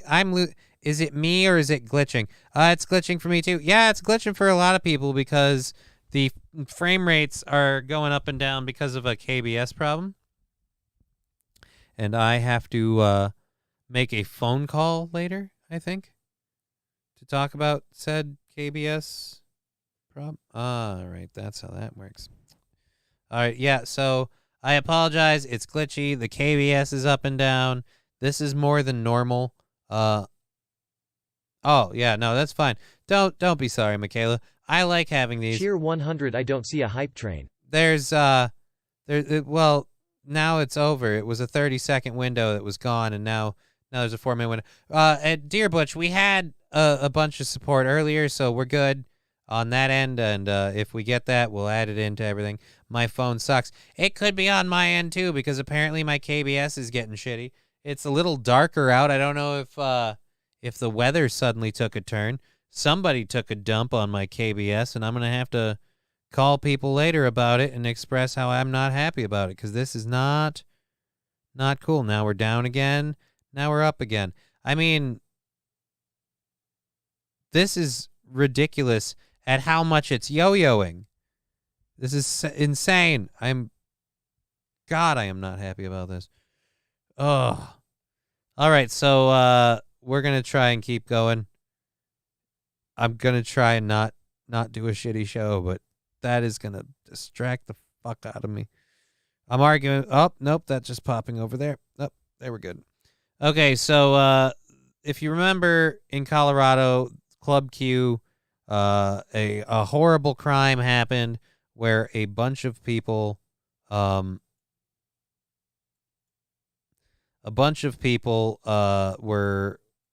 murdered, and everybody was all ready to hate the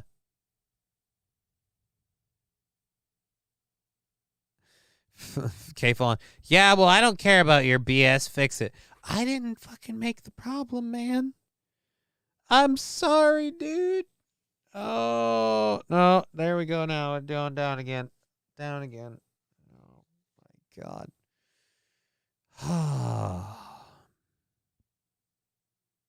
I am going to have to blow an octave at somebody about this after the show, because this is just not cool, man. Alrighty, so Club Q shooting suspect Anderson Lee Ulrich pleaded guilty to murder and attempted murder, no contest to bias-motivated crimes. Club Q shooting suspect Anderson Lee Ulrich was sentenced to life in prison after pleading guilty to murder and attempted murder charges during an arraignment hearing Monday morning, avoiding the prospect of a public trial just 7 months after the deadly Colorado attack. Ulrich, whose public defenders have said identifies as non-binary and prefers to be described using the they-them pronouns, is accused of fatally shooting 5 people and wounding 17 others at the LGBTQ plus nightclub Club Q in Colorado Springs. The suspect, whom the judge referred to as MX Aldrich during Monday's arraignment hearing, accepted a plea agreement for a life sentence without the possibility of parole in exchange for pleading guilty. Aldrich also pleaded guilty Monday to 46 counts of attempted murder in the first degree. Much debate has swirled about what motivated the massacre. The suspect pleaded no contest to felony and misdemeanor charges of bias-motivated crimes. Because of the evidence presented, I believe there's a high probability of being motivated or of being convicted at trial to those counts, and so I am pleading no contest, Aldrich told the court Monday, explaining the no contest plea. So you're literally pleading no contest because you don't want to get investigated. Look, it's going to look really bad for me, so I'm pleading no contest. In an interview from the jail, Aldrich reportedly admitted to the Associated Press to being on a very large plethora of drugs and abusing steroids at the time, expressing regret for the attack and adding that suggesting the shooting was motivated by hate was completely off base. In court hearings earlier this year, law enforcement testified that Ulrich ran a neo-Nazi website and used gay and racial slurs while gaming online, while the defense countered that Ulrich's sometimes abusive mother forced the suspect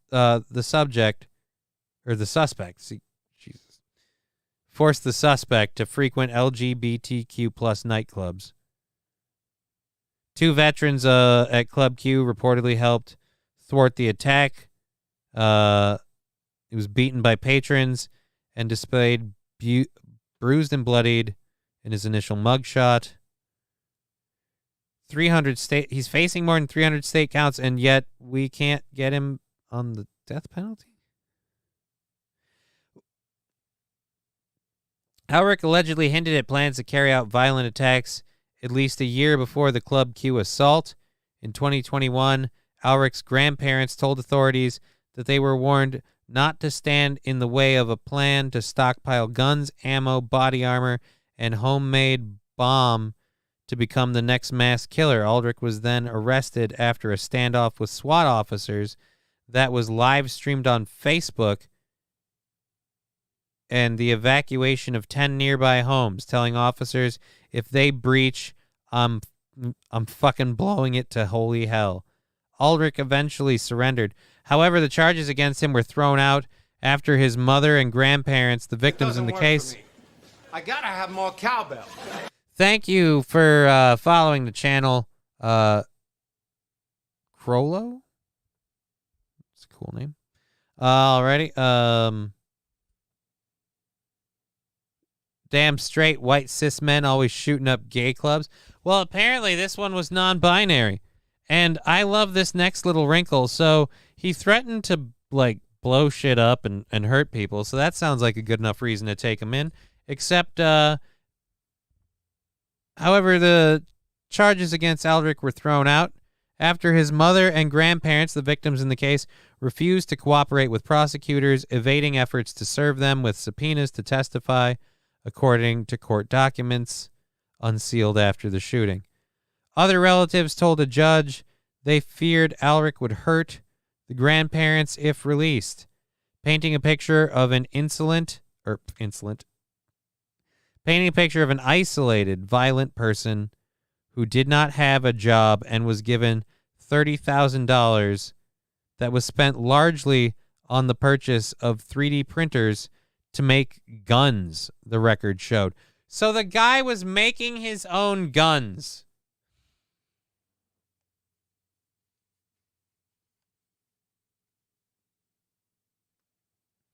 Glad we couldn't keep this person locked up. Wait, is that why he is always on my recommended channels list? Who? I'm not sure. All right. Anyways, so Alric was released from jail and authorities kept 2 guns, a ghost gun pistol, and an MM15 rifle seized in the arrest, but there was nothing to stop Alric from legally purchasing. What do you mean nothing to stop him from legally purchasing? You should not be allowed to purchase guns after you have told people you want to be the next mass killer and you're going to blow the house to whole. When you're making those kinds of threats of violence, you can't lose your Second Amendment right there. We take it from people who go to jail for non-violent drug offenses, but this guy states an intent to be violent? Nothing? How does that happen? Alrighty. Raising questions immediately after the shooting about whether authorities should have sought a red flag order to prevent such purchases. I mean, at the very least, maybe kind of like, hey, if this guy's trying to buy a gun, The El Paso County Sheriff's Office said it would not have been able to seek a court order to stop Alric from buying or possessing guns because the 2021 arrest record was sealed after the charges were dropped. There was no new evidence that they could use to prove that Alric posed a threat in the near future. I mean, other than what he does.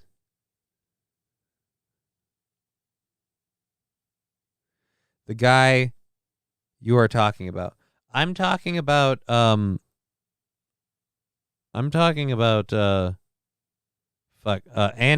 Lee Alric, the Club Q guy. I don't know why he would be on your recommended channels list. Didn't know he had a channel. Let's see. Investigators later revealed that the 2 guns Alric had during the attack, the rifle and the handgun, appeared to be ghost guns or firearms without serial numbers that are homemade and do not require an owner to pass a background check, according to the Associated Press. So, I guess I'm an asshole.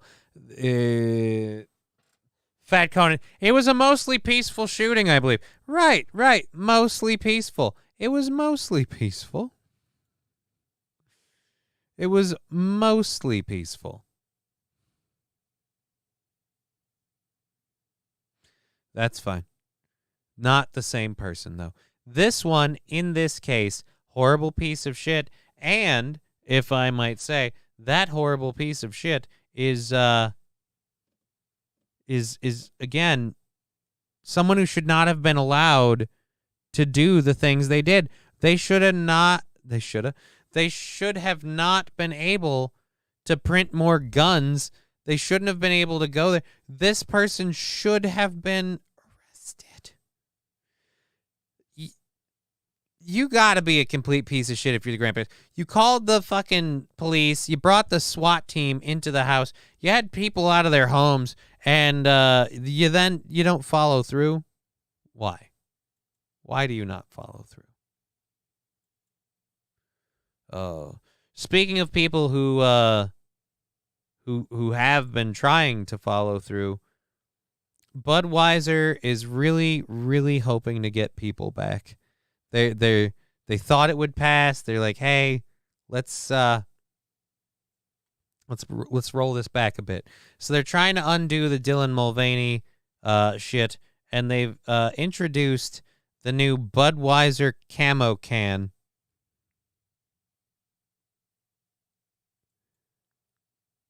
It's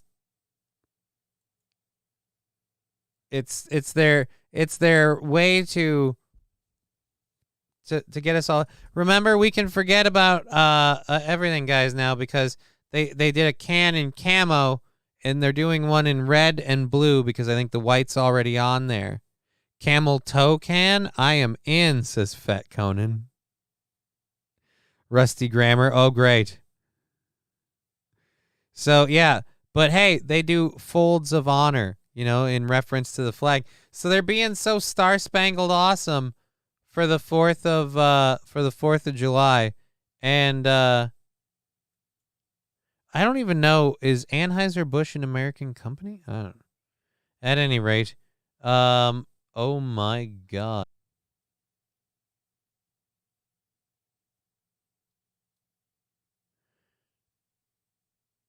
Huh. All right. Well, so they used the Dylan Mulvaney thing, and then they tried to. They're trying to get people back.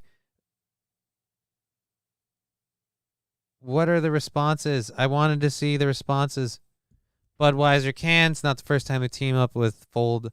Oh, Fold of Honor is previously yet another move from Anheuser-Busch as they try to dig out of the mess. Cheer 100. They should get Hulk Hogan to be the spokesperson for that one brother.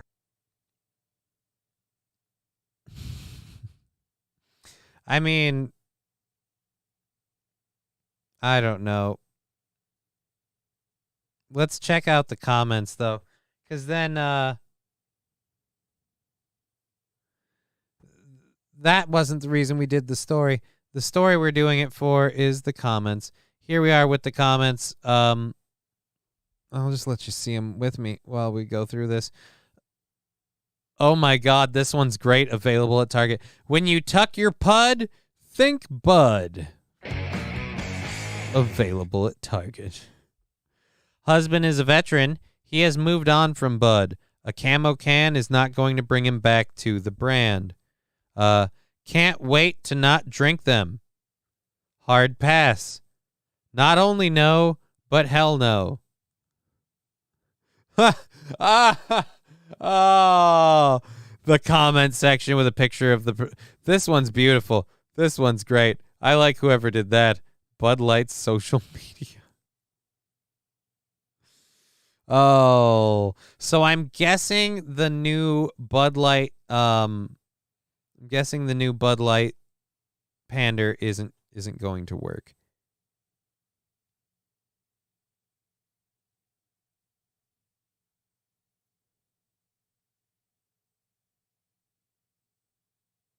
All right. Okay. So where are we at here?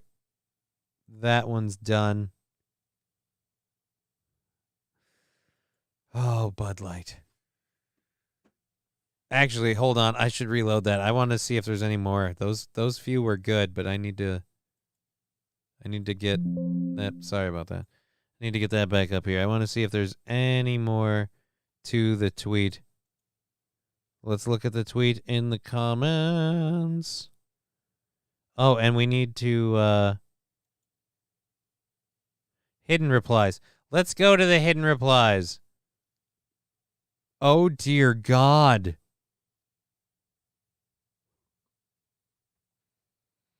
Why no pride flag? I'm not man enough to say that word. I'm worried I'll get in trouble. Sleazy marketing shows how much they still are into identity marketing and haven't learned a thing. Stop. Oh, Dylan Mulvaney saying, "Where's mine?" That's a nice little meme. For more exposure, posted on NFT Advance. Okay. Did Dylan approve? All right. Hi, Budweiser. Greetings from a fratty, out-of-touch human former Bud Light drinker. Oh, so you're someone in this group? Are you the one that's trying to get in on that bum? Because she's leaning in. She understands the girl behind her is mid and that you're not really in the shot if she's out too far. And she wants to be more of a center feature. So she's like, cut her out. You can't even see her beer. This poor chick is such a drama hog. I gotta say, though, guys, like the man-to-woman ratio. That's nice. All right, let's try closing these alerts again, and hopefully they stop now. They should do a can that's just a bundle of sticks. Yeah, there you go. A can that's a bundle of sticks. Oh, shit. Did it close? Oh, it closed the whole thing. All right. So now I got to go back like this. All right. So there we go. A grown man who thinks he's a 12-year-old is not trying a new demographic.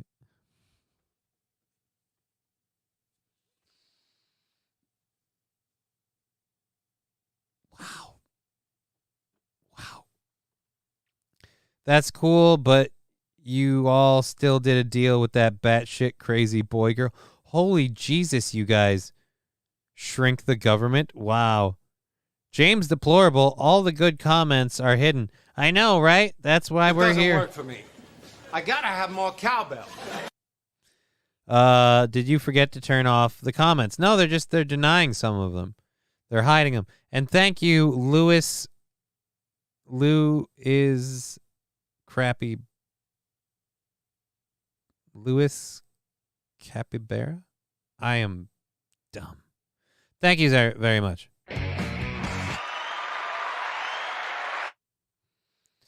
Oh, you know what'll help with that? This will. All right, we have an hour and a half left in the show.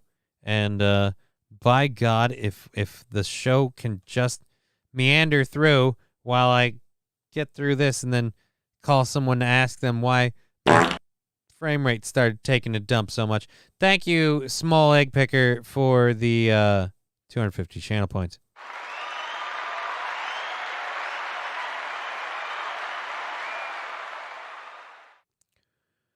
Oh, Lord. Fuck off.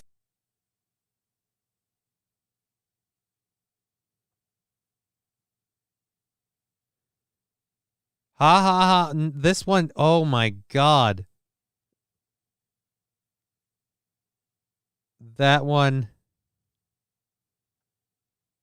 And then it goes to that one.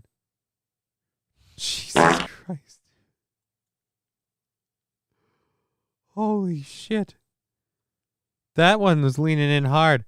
Our military veterans, do you mean Belgians?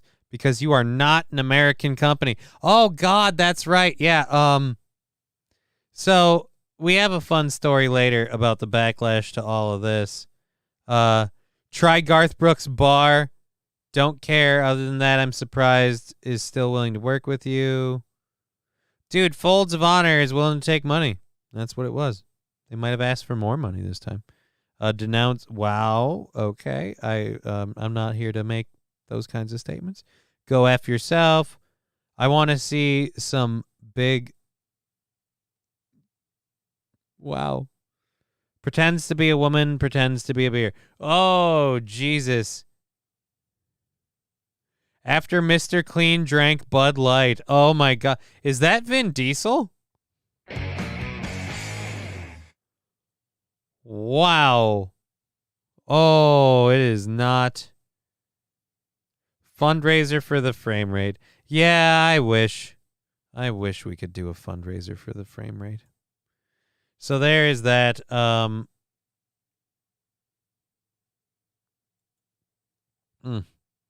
Okay, let's do I want to get into those? I do want to get into those, but we're in the first hour. Alrighty, we have an hour and a half left. I have legs that are going numb.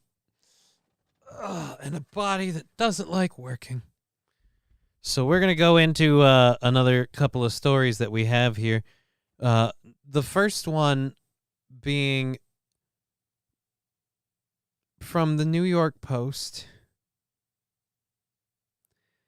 And we're going to just, to make it more digestible, I'm going to take the not the bees breakdown for it. A Harvard behavioral scientist who studied honesty is accused of fabricating her data.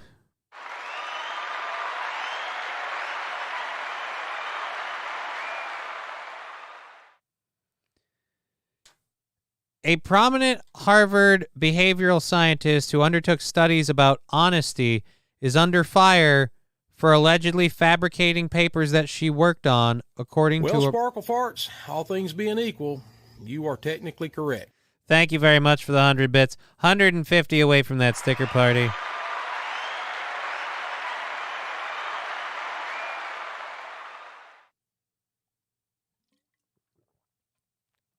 I love the meme that shows all the U.S. Pride Company logos and what they look like on the Middle Eastern web pages. Yeah, it's really, really funny how you can pander. I pray to the highest heavens, Lord, please do not let this Becky get any purple-headed yogurt slinger from any man. Absolutely none. All right, now we're sitting 25 away. Someone's liking playing with math. Or not 25, we're sitting 75 away. I'm too dumb to do math. All righty. Mikey Two Milks jumping in the chat. Welcome to the show. The frame rate's being shit. I apologize. I'm going to have to yell at some more people.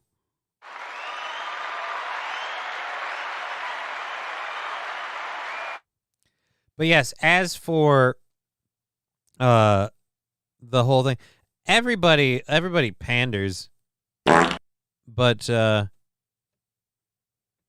apparently when you pander during Pride Month, you have to either really, really mean it or you have to be held accountable for doing it. But it's weird. It's like you guys realize they pander all the time. Christmas, Halloween, Thanksgiving, New Year's, all of them. But yeah, we have another story about another beer company that might we'll see if you notice who they're calling out when they make the statement they're making. And that one will be a pretty funny thing. Hopefully we'll have a show surviving to do it. The frame rate, again, proving to be a bit of a bitch. Alrighty, so prominent Harvard behavioral scientist undertook the studies. Harvard Business School's Francesca Gino allegedly chalked up phony results tied to studies, including one focused on honest behavior. Oh, so she lied about one focused on honest? I thought she undertook studies about honesty. All right, whatever. The New York Times reported she'd been placed on leave according to her business school webpage, but the Times reported that she was still on the job as recently as mid-May. She published 135 articles since 2007. She falsified data for at least 4 papers she co-authored. A blog called Data Colada, run by 3 behavioral scientists, detailed evidence of fraud in a 2012 paper where she cited her own research. The paper claimed people who file tax forms or insurance documents are more honest if they attest to the truth of their responses at the top of the page instead of the bottom, the Times reported.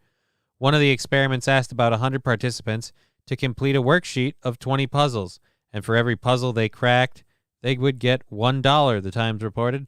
Participants later submitted a form saying how much money they earned from the puzzle solving. Cheer 200.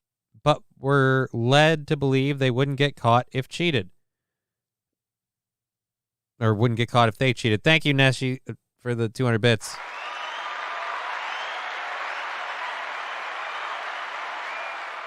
University of Pennsylvania Wharton School Behavioral... Or wait, nope. The scientists alleged that the data colada article that Gino had tampered with, the data citing further evidence in the same study where customers were asked to report the mileage of their cars to their insurance company. The three argued that the data seemed to have been created by someone instead of collected from respondents. Apparently, the evidence is strong enough to warrant a major shakedown in academia. University of Pennsylvania Wharton School behavior scientist Maurice Schweitzer told the Times he was reviewing 8 papers he worked with Gino on. He noted others were doing the same. The accusations lodged against Gino were, Gino's gay. Gino doesn't do tickets. Gino falsifies her paperwork. If you like data colada and getting caught in the rain. Thank you, Fat Conan. Thank you. Cheer 100. Thank you, putting up a... Here comes a train, a busy little train, rushing up and down on the daisy line. Feels wrong. Mummies and daddies, the grandpas and the grannies, everyone's aboard on the 809. I have a giant red warning down here. Train, and here comes driver 10-2. Wahey! Here it comes, here it comes, here comes the train to stay. Here comes the train!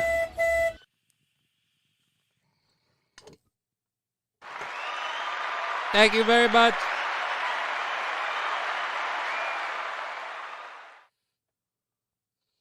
Hype train at 23% of the way through level 1. Very much appreciate the support for the program. Thank you very, very much. All right. Chop, chop. You just can't stop. I mean, I'm not gonna stop, dude. I'm not giving up on this thing. We're going to go until the wheels fall off and not just talk about the ones on my chair. Alrighty. He noted others were doing the same. Gino has been honored as one of the top 40 business professors under 40 and has notched numerous awards. Her studies have also been featured in an array of news articles and broadcasts. Glad to see that the person who is the authority of honesty has been lying her goddamn dick off.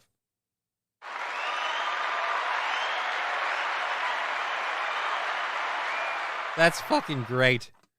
Oh. Well, you know, you are what you... Wait. Oh, that's right. Those who can't teach. Oh, my God. How did we not notice?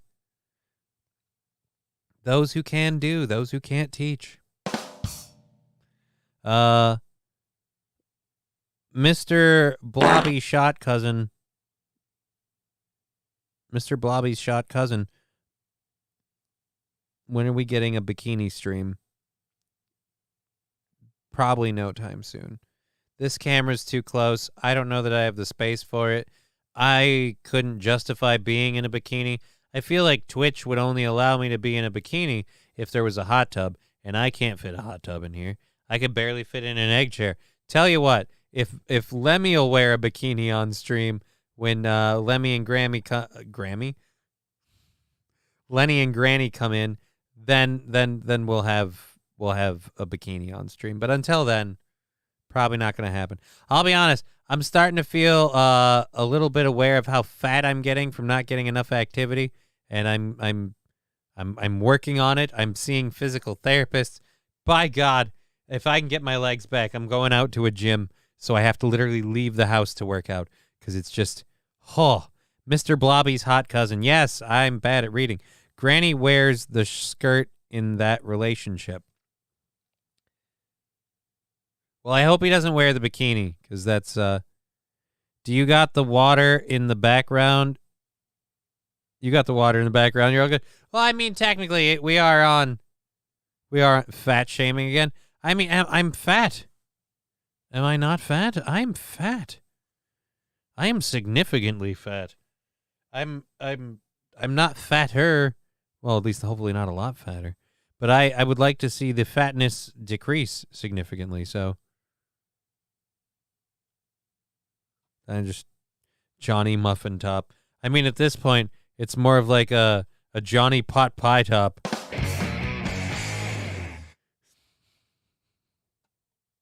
Because it's a bigger dish. Failfish 100. Thank you very much for the 100 bits. Patrick Melton is fatter. Look, if you want to play the victory by finding a bigger loser game, you can do that all day. You can always be the number one out of a group of people that you put to be behind you, okay? That is something everyone can do. And quite frankly, I feel like that is a behavior, more often than not, exercised by women, at least socially. They always kind of like pad down the numbers so they're the one. And I'm just like, I get the idea. It's great marketing, but I'm not interested because quite frankly, I'd rather just call myself a fat fuck and try harder. That's where I'd rather be. I'd rather not be a fat fuck. That's Johnny, just make your background a sexy beach.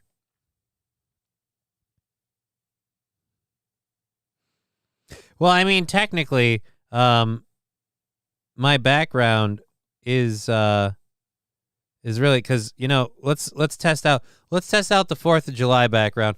There we go.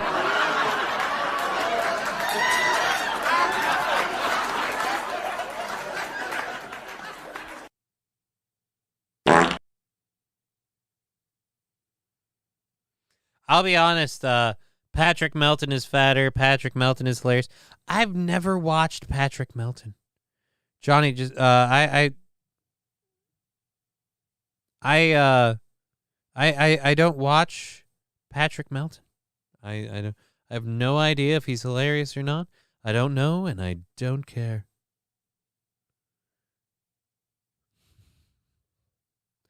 So, anyways, a discussion. It doesn't work for me. What doesn't? I gotta have more cowbell. Thank you, Hawes Big D 10. It's supposed to be Has Big D. Has Big D.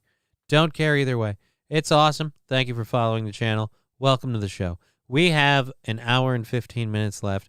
We still haven't started our 3rd hour stories, and I've got one more that we're going to do from the 2nd hour now that we're done with this one. I mean, what a time. Harvard's a leftist institution. The left-leaning organizations look kind of shitty.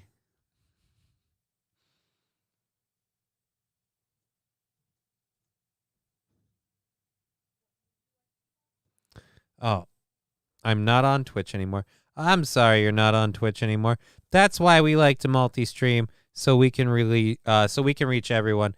Sundays we're going to start our religious service where you can come to the Church of Jesus Cripple. And bum leg saints, I guess. I didn't really think this all out.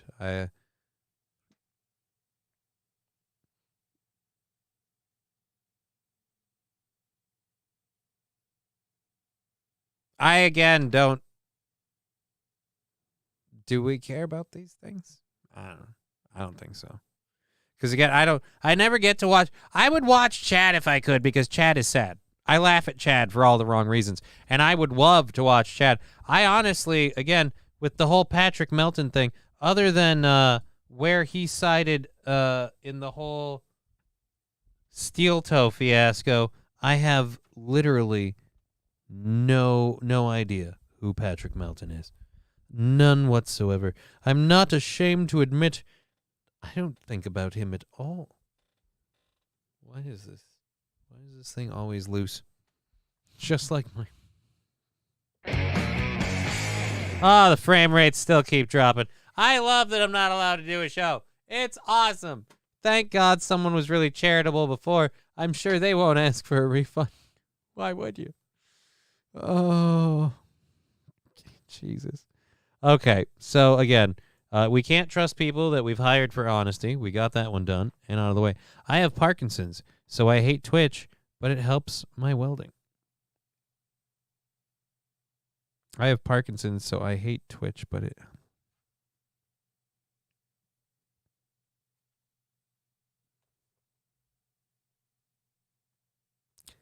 I think that's a joke, and I'm not sure what the joke is. And I also get distracted when I have the cloud background up there. It just gets too full of myself. All right, so for those of you who say that Karens are an American tradition, I'd like to give you a video of a Chinese airline with a Japanese passenger who apparently speaks English. Frame rate is saying, well, I'm just kidding. Apparently today... Johnny, I think you do a good show. That is tough for me to contribute while I'm running Dozer Cheer 100. Thank you, Northern Finlander, very much. Very much appreciate that support. Northern Finlander, he supports you very much. Here we go. Boom. Up. You speak only Chinese? What are you doing? I'm Japanese here. Do you think I understand Chinese? That's why I'm asking. Do you think I understand Chinese?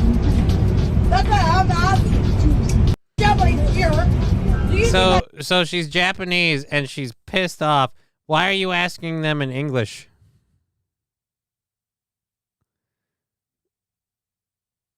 Oh, man. Bits and subscriptions, says Hoss Big D. Well, if you want to throw in bits or subscriptions, that would be cool. We got a big amount of support earlier. We had a little fun hype train that went to like level 23 or 24 of level 1. Don't mean to brag. But if you want to do 75 bits and stickers, kick off a sticker party. Everyone gets to go with those for free. You can do sound drops for channel points. Those don't cost you anything. Those are just so you guys can have fun without spending money. I don't know. Anyways, moving right along.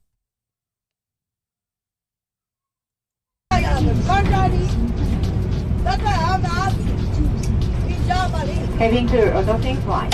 Yes, okay. I will handle this one. No, you're not handling anything. Who are you? What's your name? I asked that you... What's your name? My name? Is it adorable that the Chinese and the Japanese ladies can only speak in bad English? Oh my God, this is amazing. Oh. Damn foreigners. What do you mean, damn foreigners? This is adorable. The best part about all of this, and I'm just going to get rid of this counter, even though this is not going to change much. Anyways, as I was saying, nice little tongue smack there, jackass. Anyways, as I was saying, this is hilarious just because I don't know why they have to speak English. It's like they made it just for me. If I was alone right now. Yes, Mari. And I'm... Nice to meet you. Not nice to meet you. Very bad meet you. Unbelievable. What are you doing? Is that okay? This is harassment. Stop that. Stop. This Gojira is attacking. Stop that. No. Oh, Jesus. I didn't mean to do that. I was trying to go back. Oh, motherfucker. Now I got to do this and go back like that. We need to take the plane down. Something wrong. Louder, please, says Yaruto. Yeah, Guess what? I got a fever. And the only prescription is more cowbell. Rusty Grammar gifting a sub to Gurmy. Thank you, Rusty, for gifting that sub. Really appreciate all the support we have in the channel. Thank you very, very much. Thank you.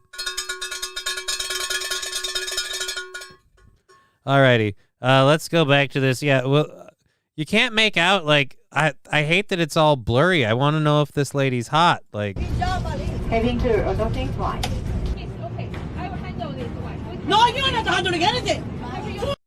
no, you're not handling anything. Like, all right. I don't know if it's a culture thing or what, but, like, Japanese people can get angry. It seems like if they get angry, they get angry. Handling anything. Who are you? What's your name? What's your name? My name is Maria. I know they bleeped it out for her privacy, but it really sounded like she said, "My name is fuck your mother." Nice to meet you. Not nice to meet you. Very bad meet you. Unbelievable.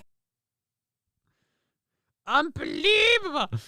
I can't believe they had a problem with this chick. My name is Maria. And nice to meet you. Not nice to meet you. Very bad meet you. Unbelievable. What are you doing? Is that okay? This is harassment. What is she? Can we pick a language? Very bad to meet you, Johnny-san. I find this very, very disagreeable. You bring a greater shame and a dishonor.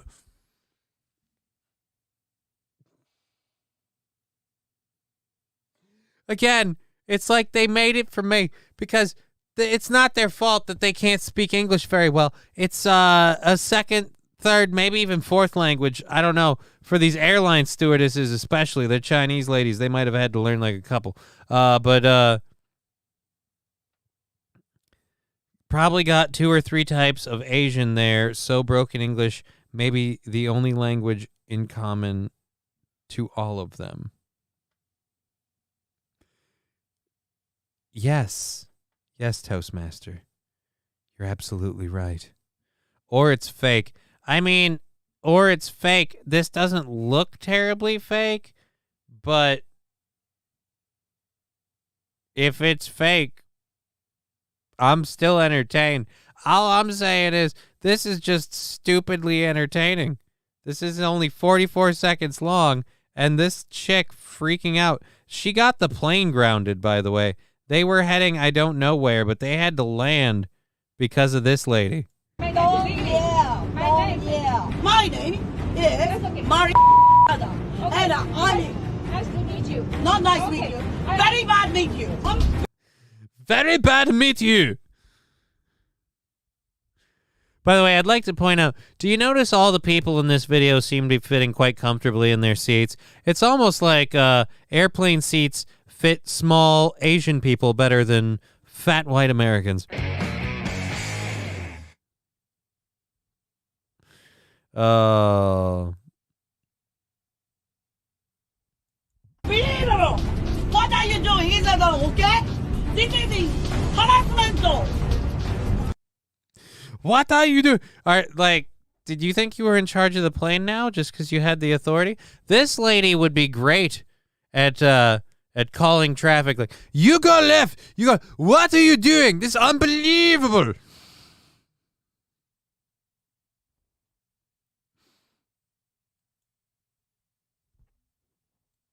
This is harassment. Stop that. Stop that. No. I have no idea what the end of that was. I have no idea what the end of that was. I watched it 3 times there. What did she say at the end? I can't fucking figure it out. I can't even put together like basic language out of whatever that was. I got nothing. Nothing.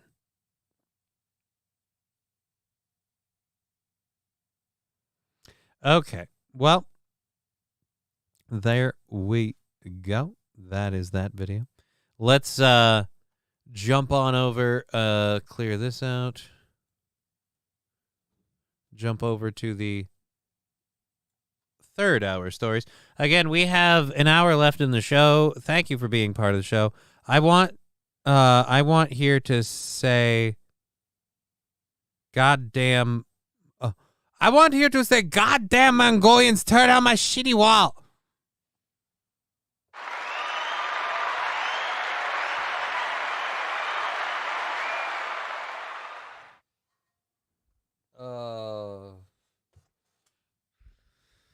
Oh no, I'm a racial stereotype. Oh, Jesus. So, yes, thank you very, very much for being part of the show. Apologies for what is apparently a fucking heart attack level of fucking frame rate instability. So, definitely more than what we usually put up with. So I'm guessing something's going on. But, either way. Thank you for being part of the show. We do have, again, another hour to go. I got to drop the audio for just a second, so hold off on the bits and subs. Good to see you, my G, says Fork Main Thicky. No, think would be Nen. Thicky. Fork Main Thicky. I'm always worried when I read names too fast that I somehow said something that I shouldn't have. All right, so for our third hour stories, a couple of things to talk about. Firstly, we have a video of an alligator attack towards a fisherman on a place called Hilton Head Island.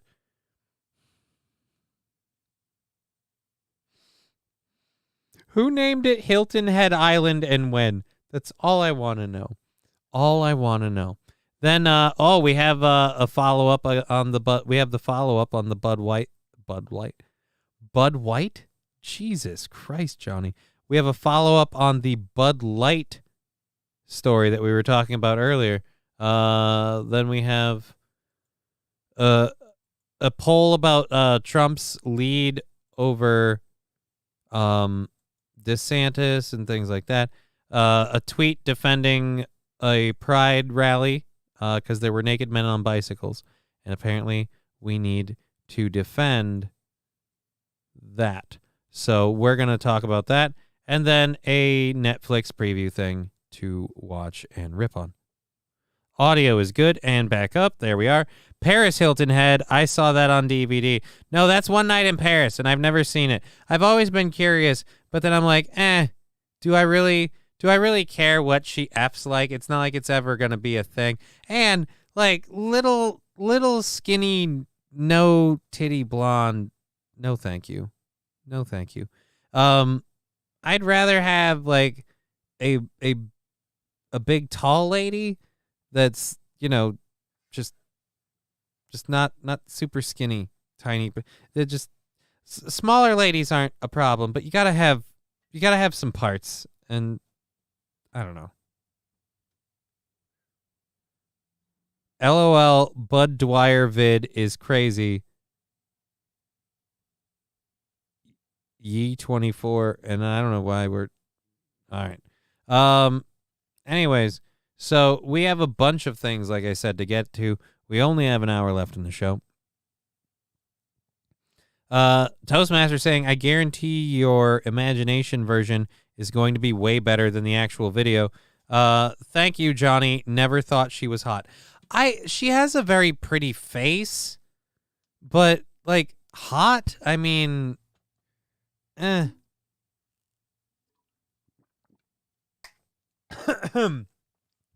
Again, just overall seemed like kind of a super skinny, nimbly, bimly lady. Like, look, I don't care whether you're tall or short. You got to have hips and an ass that I can grab and some good old titties. And otherwise, I'm not interested. And that's why people are always like, hey, man, why don't you try dudes? And I'm like, hey, I don't do that because I need an ass I can grab and some big old titties. And if a dick gets in the way of that, it kills the vibe. So, Nancy Pelosi got them milkers, though. Yeah, but she also has a face like Skeletor, all right? And not to mention, Nancy Pelosi is one of those where you don't know if you're actually sticking it in or you're fucking one of the folds because her skin's just hanging off of her. Oh, I'm sorry. That's not your vagina. That's a rib. Well, good news was I came while giving her CPR. Hooray, Nancy Pelosi sex.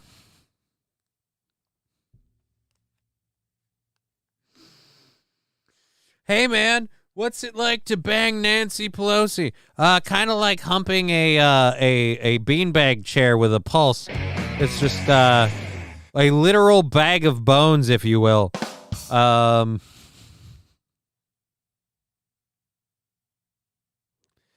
weird part is I smelled Werther's the whole time, but I never saw a candy bowl. Oh. Dahada saying, I'd rather it be a fold. Yeah, because then you can only get her rib cage pregnant.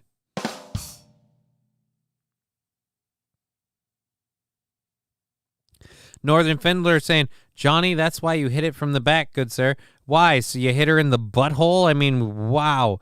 That's got to be a problem. Hitting her from the back would just be like, I don't know, going at a rack of slowly stretching taffy, just all that just hanging down like a slime event on a Nickelodeon show. Just oh no.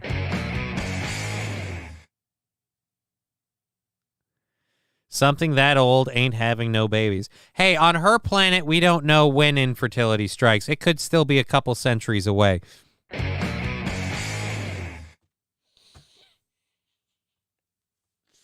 Oh, I love making jokes.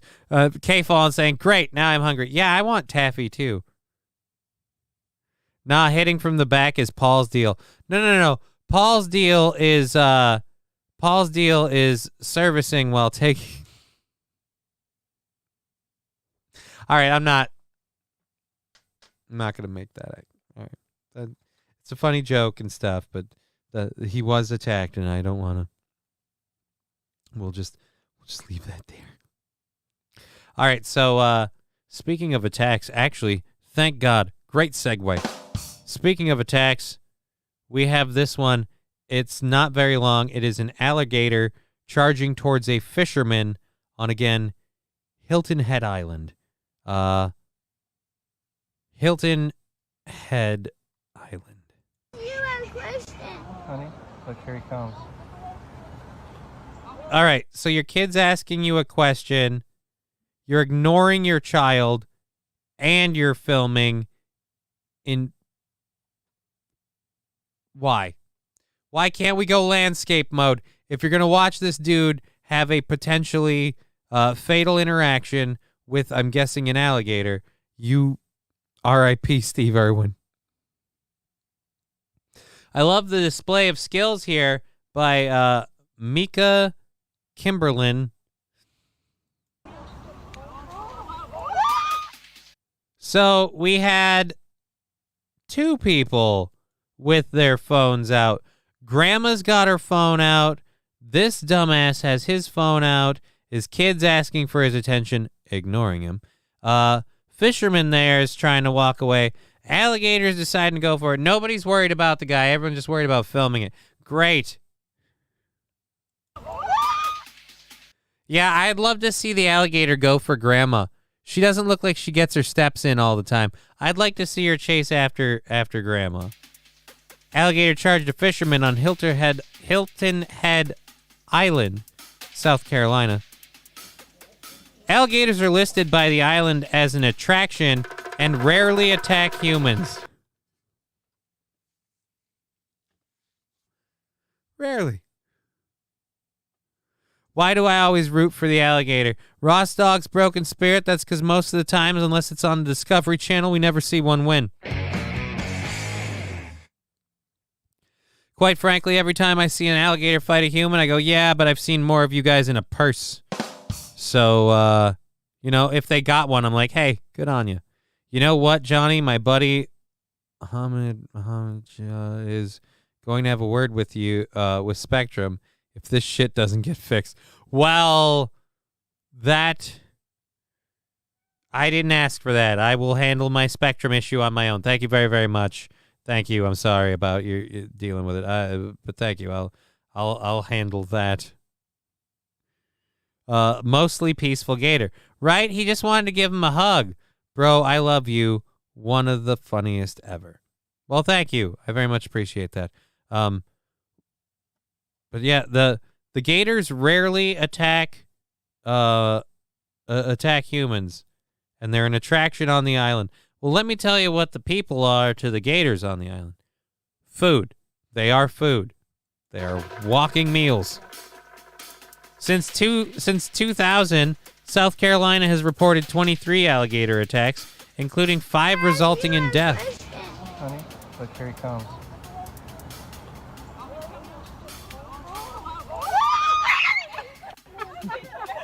Oh, he didn't go to the pavement. Oh, my God. Okay, so you just saw that the alligator was willing to try his luck with Grandpa Fisherman. And we have 1, 2, 3 stupid idiots.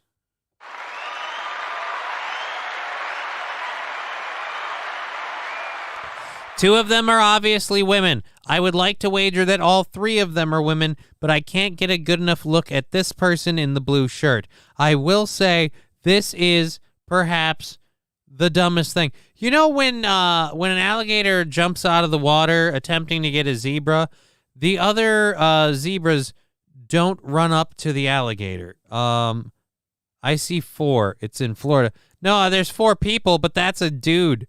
The fisherman was a guy. But yeah, these 3 might be all women. I'm not sure.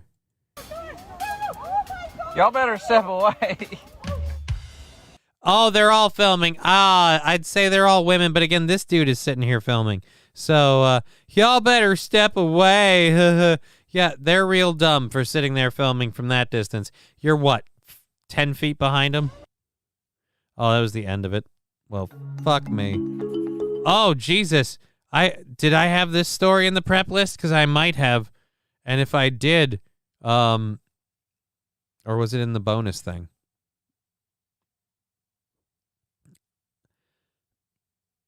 I didn't know that I had that in there. We'll leave that if we get into extra time, and we'll get back to it, because I really, really, really want to get back to that one. Yeah, but the zebras don't have phones and TikTok, says Rexstar. You know what? You're right. You're right. My analogy is inaccurate. We need to develop a social media platform and device that zebras can interact with. Let's get Zuckerberg on this, right? Zuck, it's an untapped market, man. Listen to me. You've heard about Facebook? Racebook. Because no. That's wrong. Wrong. Because I was going to say zebras and the stripes. You can make a joke about the racing stripe. I just realized after I said it out loud, Racebook sounds really, really bad. Johnny, would you be willing to draw a likeness? No, Ross Dogs. I wouldn't be willing to do that, solely because the juice is not worth the squeeze. At the very least, I'll lose my channel, possibly much more. And I don't need to invite that kind of evil in my life for, hey, a couple of likes on YouTube. Ha.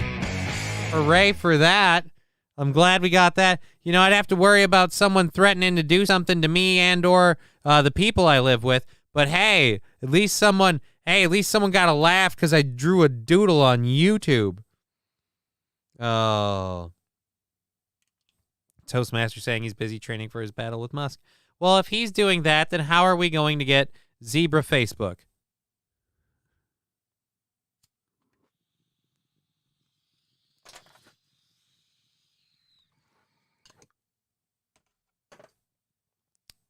Following the Great saying, draw me like one of your French girls.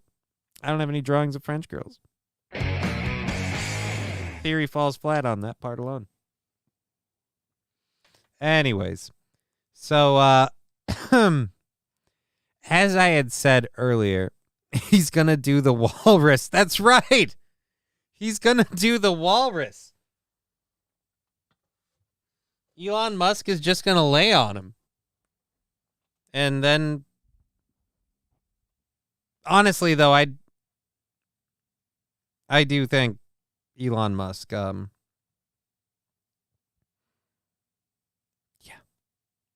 Anyways, let's get to Hannah Gadsby's. This is from 3 years ago. The thing I have from her is like coming out, I thought. Oh, this is from 5 years ago? Why the heck did that get into my thing from 5 years ago? Oh my God. Thank God I missed that. All right, I don't know that I'll even get to that video. Then we'll have to squeeze that one in. Hey, we figured it out. Enough of this bullshit. Moving on. The NFL legend, Troy Aikman, takes a shot at inauthentic beer brands using American flags on the 4th of July. I wonder who he could be talking about. Oh, we got a Mystic Lake ad. Get your summer on at Mystic Lake, where they have music, food, fireworks, fun, and gambling. Remember. Oh, free admission provided you do something? This weekend. All right. We celebrate the birth of our great nation. This weekend, we celebrate the birth of our great nation. I am so proud to be an American and look forward to celebrating with good food, great friends, and, of course, ice-cold beer. Well, I'm proud to be an American where at least I drink my beer. Unless they put Dylan on the can, 'cause I heard he's a... Aw, fuck. I was trying to enjoy the goddamn ad. You dickbags. You can't separate business and... Let's just do it this way. We'll go like that. We'll go like this. You can't buy love, happiness, or confidence. But you can invest in them. Tell that to my hooker. Alrighty. Let's see. Troy.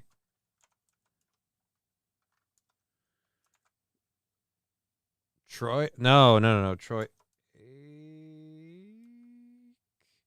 Oh, it's AIK. That's why.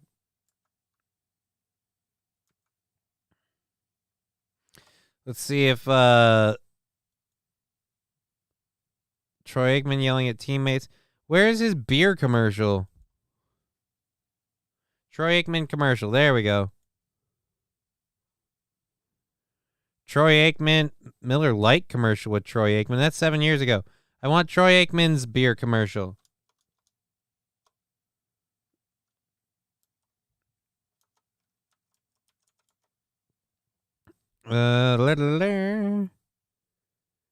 Still not there. Oh, great.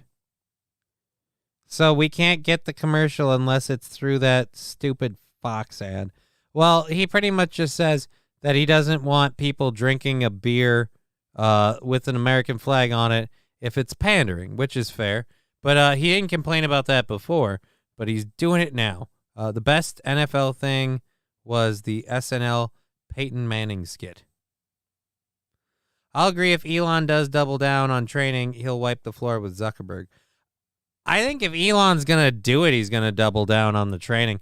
I don't think Elon's going to commit to this and then not commit to the training, because Elon, like Zuckerberg, has to know and realize how many people are watching this. Plus, did Zuckerberg call Elon out or vice versa? I don't know which way it was. Either way, if you called out, you got to put up, and if you got called out, you don't want to look like a lazy slouch. So I mean, the best NFL thing was COVID. Wow, Quadfather Derek. Get Quadfather Derek in the channel, everybody.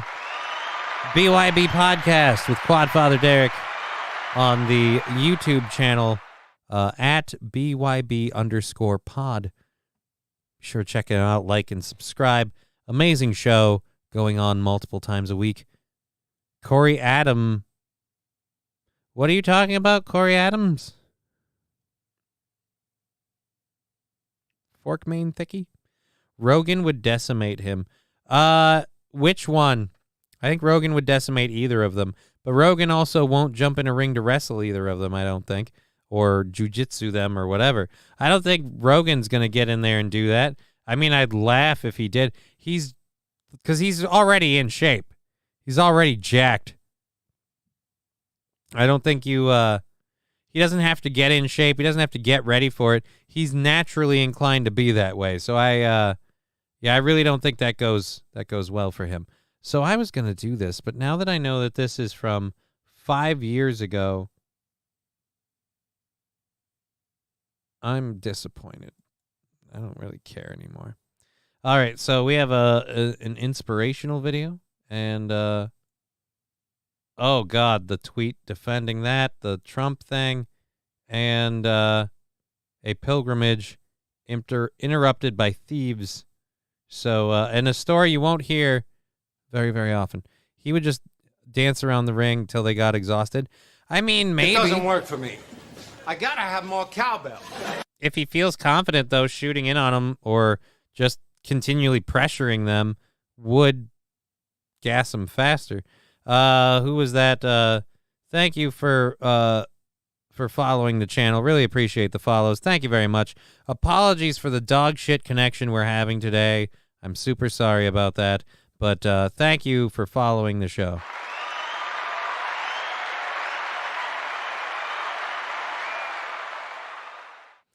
The real thing is going to come down to the extra reach. Elon has that kind of leverage will make the other guy's head pop.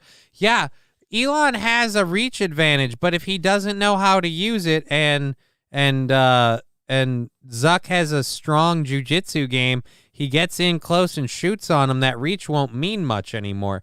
But again, then it depends on what's going to happen when they're... Why are we talking about this? I mean, I'm getting like excited for a fight that won't happen, and we're like fantasizing about, and nobody cares. Nobody cares.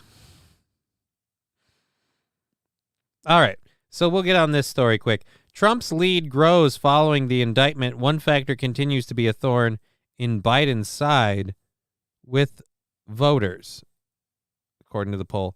One factor continues to be a thorn in Biden's side is that factor that he's running for election. Former President Trump pleaded not guilty to 37 charges. Yes. He continues to lead the GOP frontrunner after being indicted on federal charges in early June. However, nearly half of GOP voters surveyed are skeptical over whether he should continue to lead the Republican Party, according to a new poll.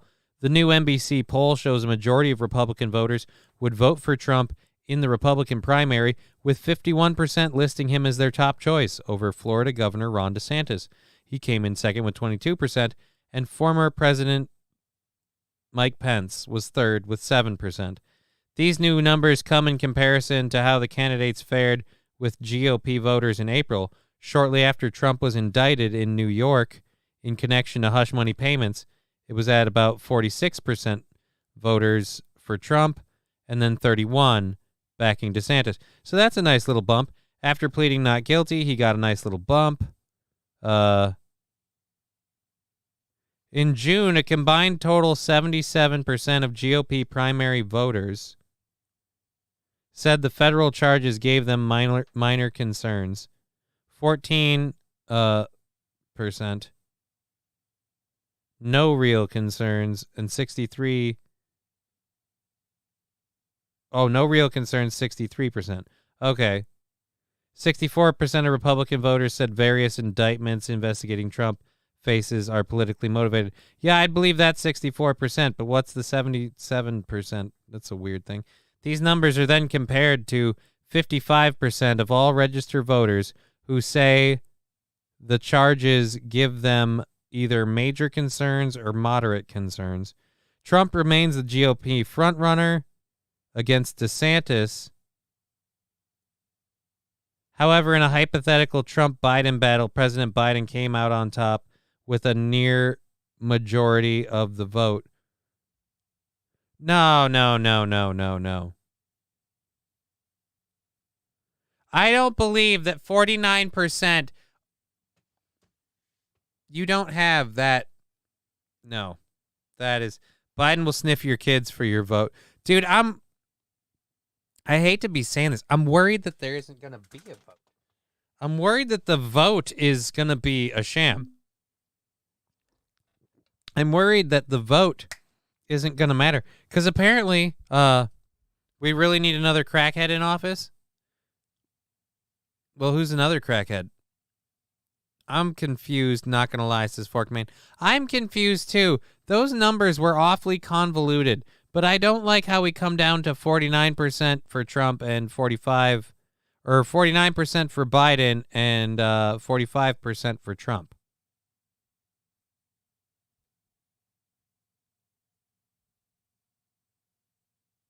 I don't know that I trust these numbers. The former president slammed the federal indictment as a sham and an election interference by the Biden administration. And he's not the only one. There are a lot of people doing that. And there are a lot of people asking Bidens about their hinky business dealings. So I feel like this should not be this way. I prefer to vote for Meatball. You mean the vote will be a sham again? I mean, like I said, I have my thoughts before. I've always had my statements before on stuff. I've never been on that fence, but let me tell you, won't take any pushing this time to get me on that side of the fence. Biden wins again at 3 a.m. but by 65 votes. You mean by buying 65 votes?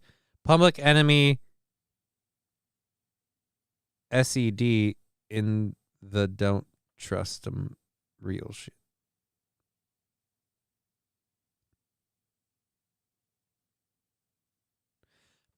Oh, Public Enemy said in the don't trust them real shit. Okay. Now I'm figuring out. I'm unbelievably white, and sometimes I'm sorry. All right, so Trump's under investigation, which I think is bullshit, and I don't buy these numbers that in a Trump Biden election 49. One, that doesn't speak for the Electoral College, and two, I don't believe that. I don't believe that many people would vote for Biden. Trump is innocent for real. On this case, here's what I'll say. If Trump isn't innocent, I'm not saying he's innocent or guilty, but either way, Joe Biden's committed crimes just as bad as Trump, if not worse, in that regard, just on the documents alone. We know for a fact, on the documents alone, Biden's been worse. So again, to throw Trump to the wolves and be like, we gotta hold him to the fire and really hold him to account for this. But no other politician is guilty of this at all, nor need we look into it.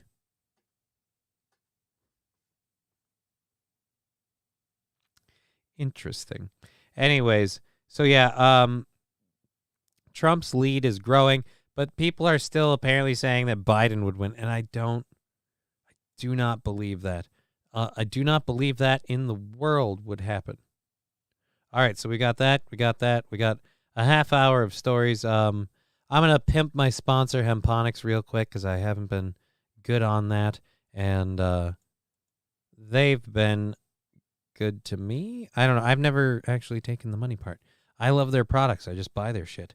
There is the Hemponics link. Let's throw that up real quick and drop it again. And drop it like it's hot over here. Again, thank you for watching on Rumble.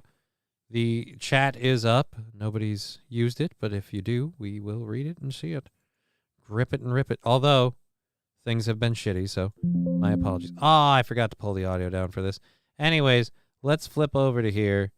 Oh, it might take longer to load if I'm having the drop frame rate issue, but my KBS says it's fine right there.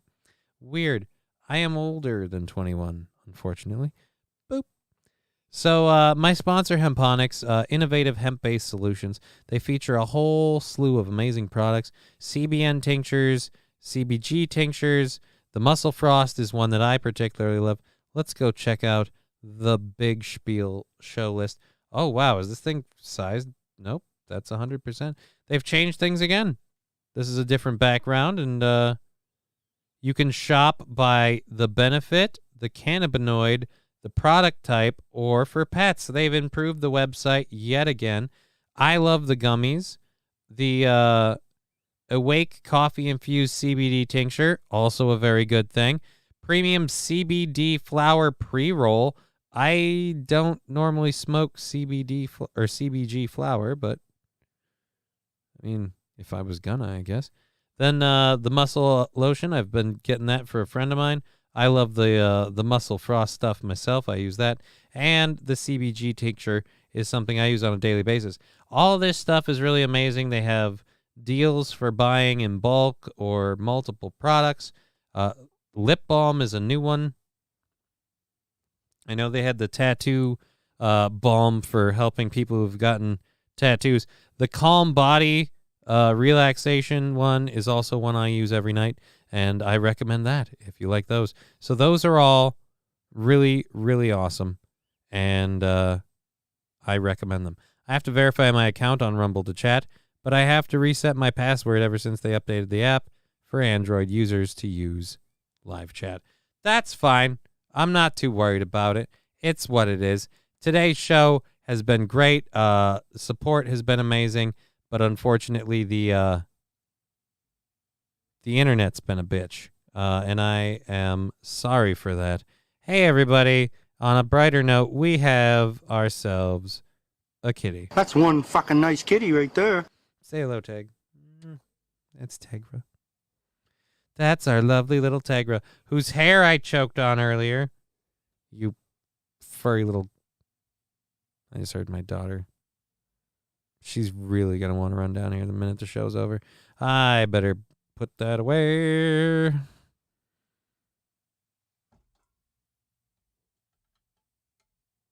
Just because I already heard her screaming, Daddy! And it's like, I love my daughter, but we aren't... we're going to do this if that's going to happen.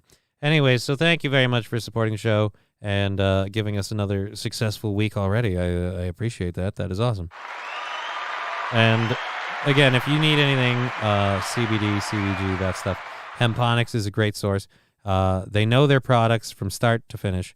Boop indeed. And the only way to know for sure that your vote doesn't matter is to make sure everyone does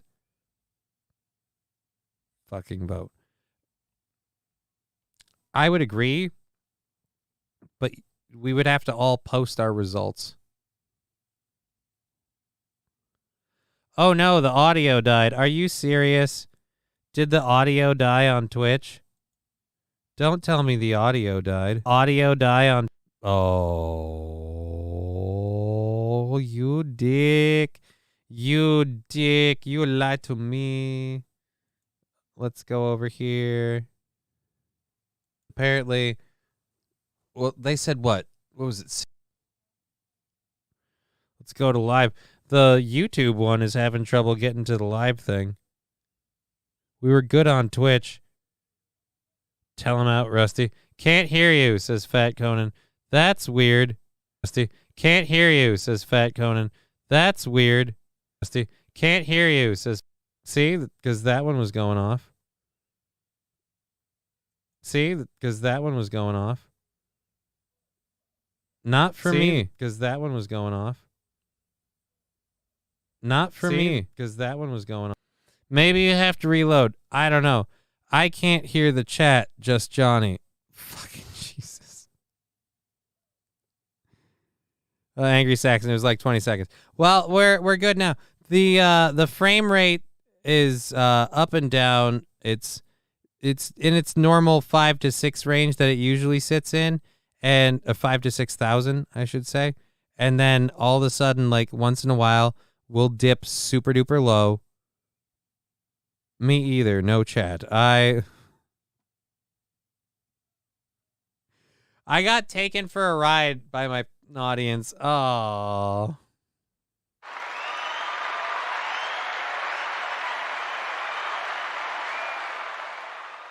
All right, so we'll do this one quick. The other two are videos, and we'll have more fun with those.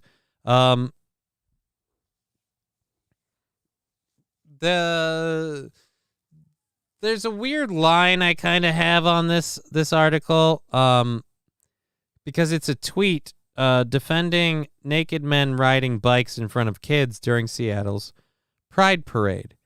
Now, I do agree that riding bikes naked in front of kids is wrong and shouldn't be done. I also understand the person writing this. I understand their point from a certain extent of taking a bad thing and shining a light on it, making it worse. But judging from the photo of the person who posted this defense, I feel like the odds are really, really good that this guy was defending it because he's also a member of the LGBTQ community. But if you defend that happening, if you defend men being naked in front of children as a member of the community, it just kind of looks like maybe just a little bit like you're kind of, and I don't think you should do that. All right, anyways, so again, the Seattle Pride event had men naked on bicycles, naked even on bicycles, in front of children. People were protesting it in terms of posting about it online and not liking about it. Someone, again, tweeting in defense of this, said, number one, seeing a naked man on a bike isn't going to have much of an impact on any kid.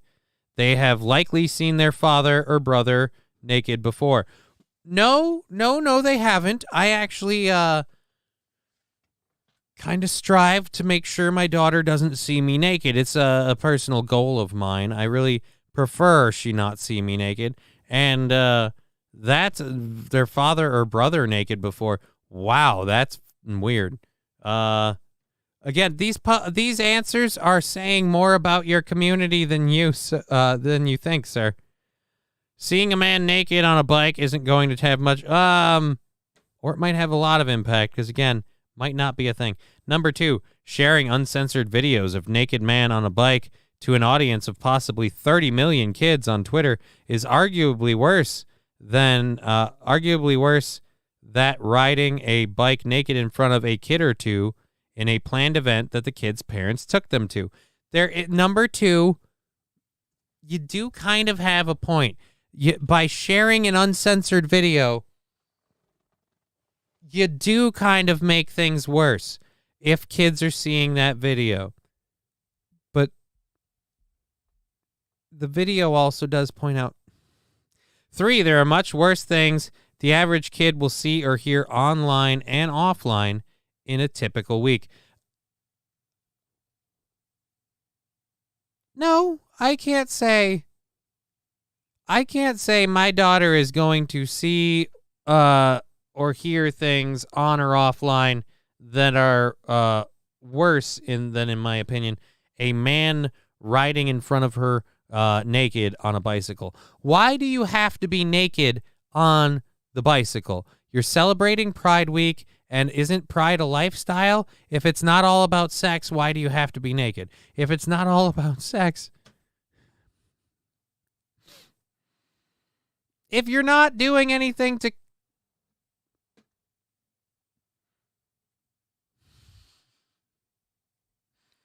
Oh. If I saw that, I would throw dog shit at him. Well, I would point out simply saying I wouldn't bring my daughter to that. That's the one point where that's where number 2. That's where he has kind of a point. The parents brought the kids to that. All right. But if you didn't know that that was happening and your kids were there, or you didn't know that it would get quite that crazy, why, again, public nudity is generally not approved of by most of society. Why?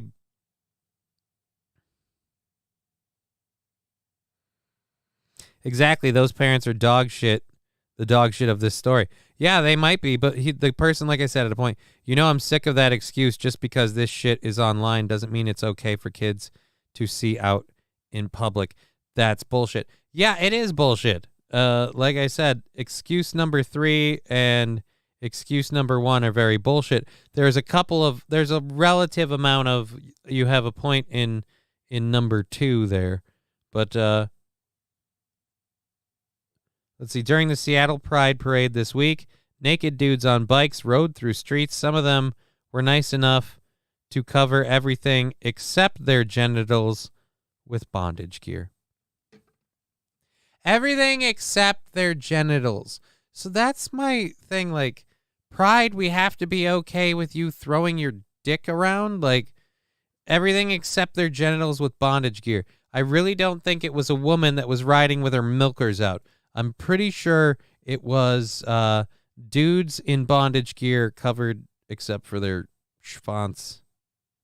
Can't show you the video here. There were children at the crowd at this parade, and fully naked adults were flopping their genitalia in front because they have pride in their sexuality. Oh.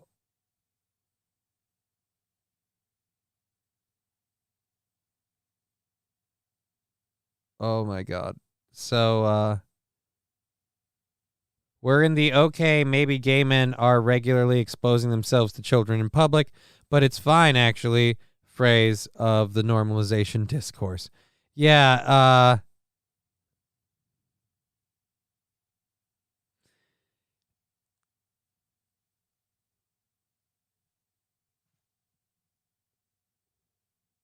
oh my God, there's a story from the Washington Post.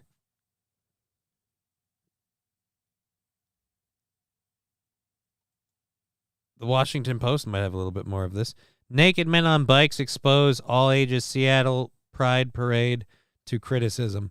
Oh, criticism, huh? I can't imagine that. Let's flip over here so we can see this picture. Does it? Nope.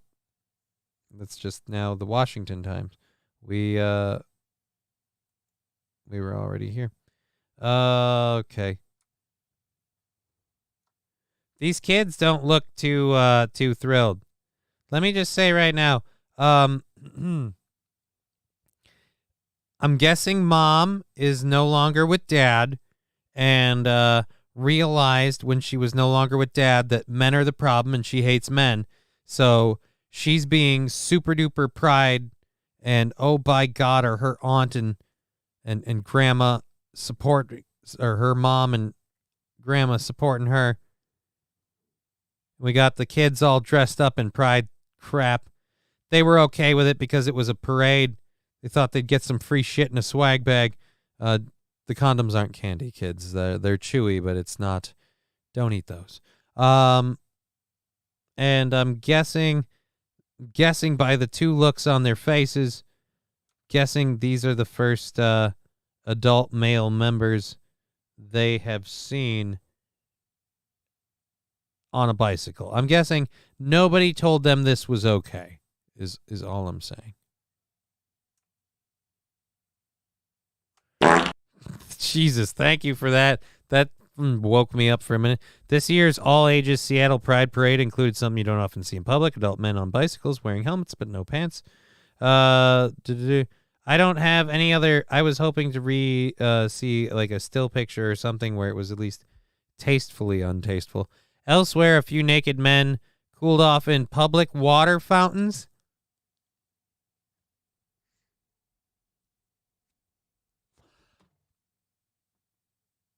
I don't let this happen around my in my neighborhood. I don't care who you like to F. That's what you do in the privacy of your own home. You don't get to be like, hey, because I identify as someone who has sex with men, I get to play in the fountain naked. No. That's a public fountain. What are you talking about? Dudes in Bondage Gear is an epic metal band. Yeah, Dudes in Bondage Gear might be an epic metal band, but at least the guitars cover their dicks. In the graphic video, which you can watch below, shows the men flaunting their genitals in front of kids. These are the same people who tell us that they are, quote, not coming for your children. Seattle Pride events organizers said on the website the parade is all about inclusiveness, so all ages gather along the route to watch the festivities.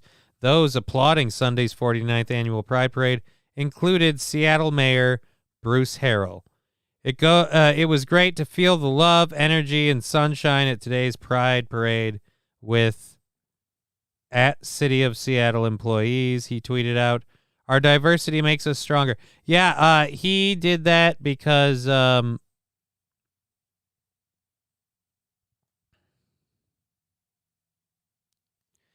he could. Right, where is it? They said there was a link. I wanted to see this video.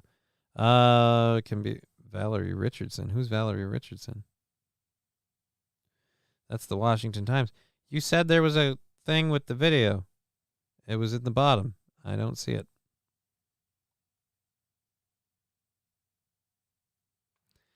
Alrighty. There's people putting Bible quotes in response. Oh, here we go. Graphic video. Is this it? Yep. Let's see. Oh, fuck. I don't know how to log into Twitter off the top of my head. I gotta spend more time to do it. I can't access it because it's 18 plus restricted material on Twitter. Oh, man. New York and others legalized topless. It's Fat Conan saying that these men drove by saying, quote, You want to see my pecker? oh. They were really just hoping that someone would say, Please, show me your dick! oh, no. You want to see my pecker again? No! Oh, man. That is fucking crazy.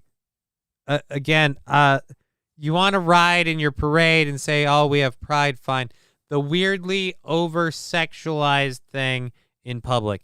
That's where I have a problem. You want to be extremely sexualized, hyper-sexualized in public. I don't have a problem with two dudes that want to get married and live their lives together. You do that. But if you want to then also have the right once a month to have a parade where you get to walk down the street flaunting your genitalia and playing in the fountain like little kids, that's not acceptable behavior for people who are clothed. And you again, that's gross. No. Sandy Squatch, yeah, topless, not naked. Yeah, but let's agree on one thing right now, okay? I am way more comfortable with women topless than I am with men being naked in terms of having their stuff all out. All right? Like, breasts are a very non-intrusive sex organ. You really have to go to boobs. Dicks come for you, and they shouldn't be accepted to just be waving around. You should be able to call that out, be like, hey, this is not a dick room. This is a no dicks out room. Oh, God, the goddamn thing. I am going to reset this before it gets to 30, because we're at 27 since the last time I reset it, and the last one was a minute ago. Great. Awesome. So, yes, the Seattle Pride Parade defending naked men on bikes. Bicycle, look at my cock on my bicycle. I want to ride my bicycle. You want to see my pecker? Want to ride my bike. I want to ride my bicycle. Please, show me your dick! That sounds like it would be all right. Yeah, I can't sing.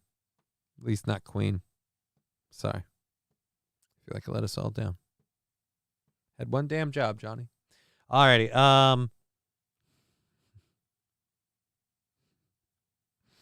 Gay as. Well then, sir. I will move on. Alrighty. Okay, so that's the one. We did that one. I was trying to figure out what one did we do yet. And now Johnny is the singer. No, I love Queen, and I can't. There are some bands I can sing. There's some things I can do. Queen is not one of those things. We have about 15 minutes left in the show. Again, thank you for everything. Oh, why are my ears bleeding, says Angry Saxon. I have no idea. It's probably because of this amazing program. Your ears are bleeding from the hilarity that came in them. All right. What is Fat Conan's link here? A Facebook watch thing. Always sketchy on this stuff, but...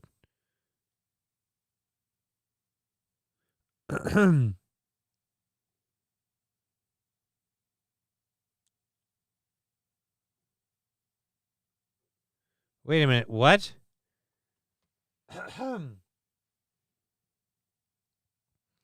Tony the Tiger, Dylan Mulvaney.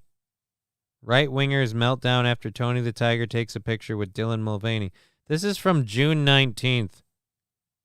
And I don't know why we're talking about it. I didn't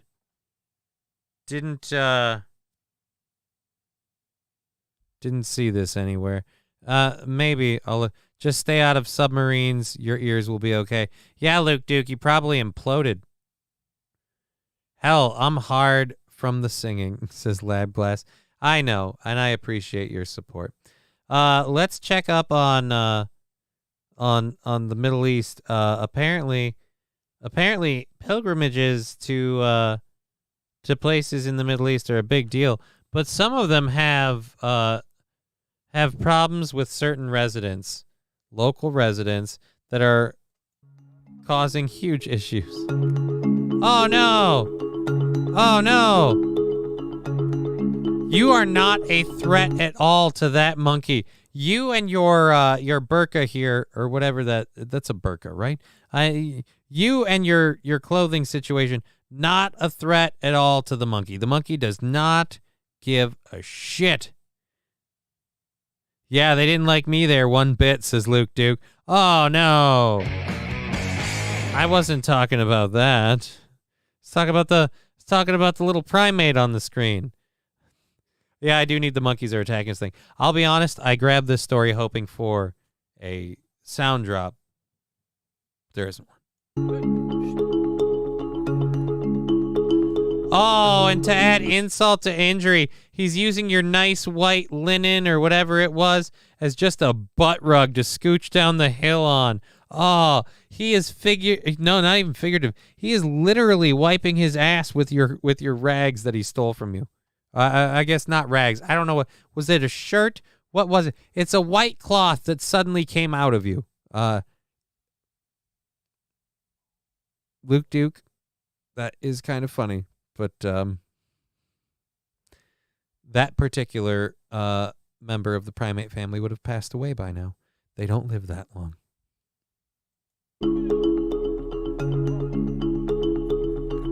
Oh, is he going to bring it back? Oh, no. Now he's just running away with it. The mountains are home to the Hira Cave. Oh, yeah. It's a cave where Muhammad apparently is said to have received his first vision. So, of course, we have to come here and pray at the spot where he received his first vision. Because,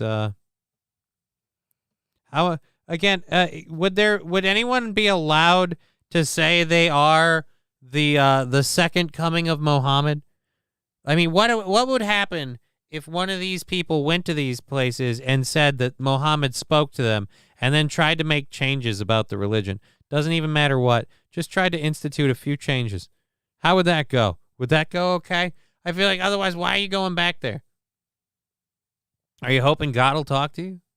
Because if he does, I feel like, again, you now get to you're the new prophet. I mean, and again, would they take a new prophet? I feel like that religion, it's a weird thing.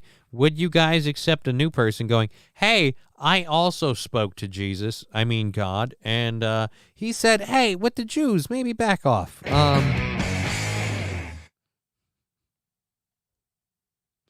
They wouldn't have a problem with that at all. They'd be called blasphemous, pious, and liars.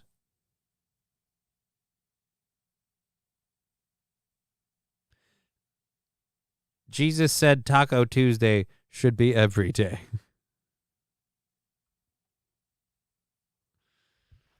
You know what? If I were to pull this gag, here's what I would do. I wouldn't revoke any of the rules that Mohammed had. I'd just add a few more. Like men have to cover head to toe lest they drive these bitches into heat. You know what I mean? Like, all right, no, I'm sorry, guys. Head to toe. Cover it up. The face, everything. Nothing but your eyes. Beekeeper suits all around. If it's a problem for you, imagine how it is for her. And then just nothing at all. You don't get to get fancy fabrics. You don't get to have shirts with patterns. None of that shit. No. Just you and his and her burkas. Think about it this way. The clothing market is about to get so much easier for everybody because I imagine those things are relatively like large, small, extra large kind of thing.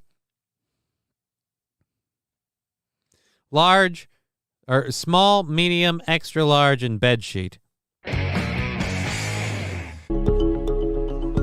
More than 2 million people have arrived for the annual pilgrimage from outside the country.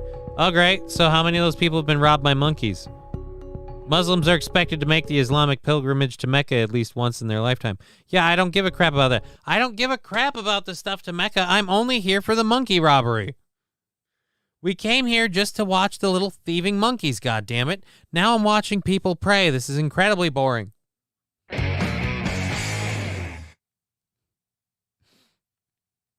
Bye-bye. We'll close that story out. All right.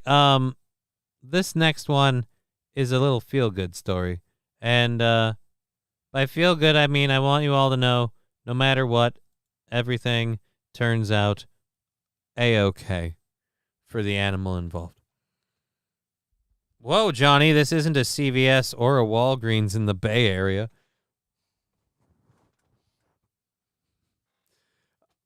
I was talking... That's not what I meant. Stop shaping my words into racist stuff, damn it. I'm already having a rough enough day. Well, I can't say that. I am actually having a great day. I'm having a great day because the show is remarkably well funded for the week. So we're saying thank you for that amazing A-OK better than AOC. Oh no.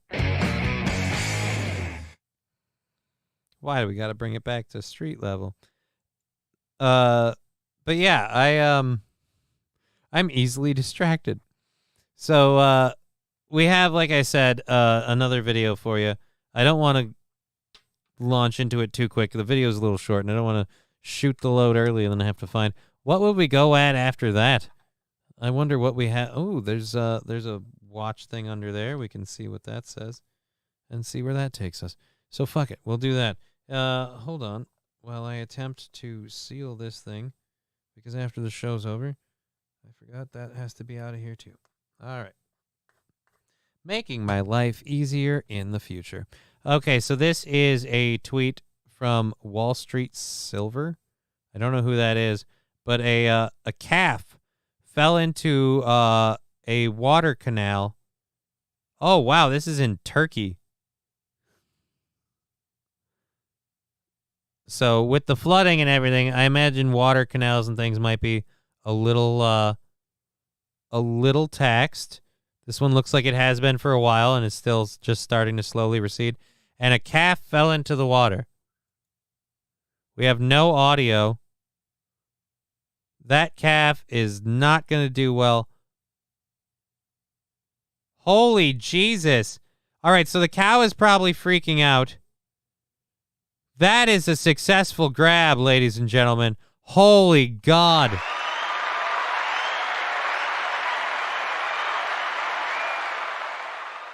That I'm going to go back because, frame rates and such might have been a problem. We're going to go, now make me a burger. Yeah, the poor calf was like, I'm saved. And they're like, yeah, but we haven't eaten, so you're also food. Oh, nope. Again, we got to go back further. All right, here we are. You could fuck this up in so many ways. How you don't accidentally stab the cow. One of those forks gets that cow. And now the water draining out. I think the cow feeling a little bit better about the ride. Slowly lowering the cow out of the bucket. And it's a safe cow. That guy has spent thousands of hours at the claw machine in the grocery store. Right? That's what I was thinking. This is somebody who's like, yeah, I'm going to score that fucking teddy bear. I'm going to score that teddy bear. This is how do you know when to do it? Trust me, I've trained for this my whole life. Boom, baby. Somebody got the teddy bear. Well, in this case, the cow. But you get what I'm saying. Holy God. It'd be really funny if there was just a butcher nearby sharpening some knives and a barbecue pit. My bun is soggy. The whole burger's soggy. Holy cow, says Luke Duke. Indeed. Holy cow. Indeed. All right, so let's pop back here. I don't know what all of these are, but we got to come up with something for... We still have a few minutes left here. So let's see where this takes us. Oh, hey, how about a little back in time thing? Now, a lot of violence and stuff has happened in various areas. People have dealt with crime and things like that. I would like to remind you of a Vice News story from 5 years ago in Detroit, where police in several cities across the U.S. Tried to put a stop to gang violence. Are trying to put a stop to the groups of men waging paintball battles as a part of hashtag paintballs up, guns down, an anti-gun violence campaign police are calling misguided. I mean, here's my question. If the gun violence went down, misguided? I don't know. Paintball wars is a way to stop gang violence. Oh, no. But now they're shooting anything and everything. Okay, I can see where this went misguided. You guys can't be responsible. Come on. The food truck here had nothing to do with it. Yep. See that big brown house? Yep. It's right there. Yep.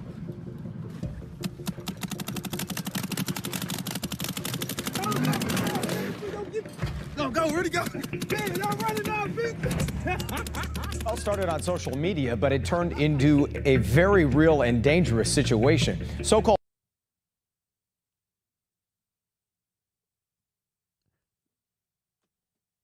You guys couldn't schedule time at a field or... Joe Berger, I like guns. Called paintball wars. 5 innocent people have been shot with paintballs, 3 of them children. Police say the so-called... Okay, then we have a problem. These things aren't regulated, which means the PSI could be up way too high. And quite frankly, kids getting hit in the face is not cool. Paintballs can do some serious damage to little children, especially in the face. Paintball war began on social media as someone's idea to help stop the violence.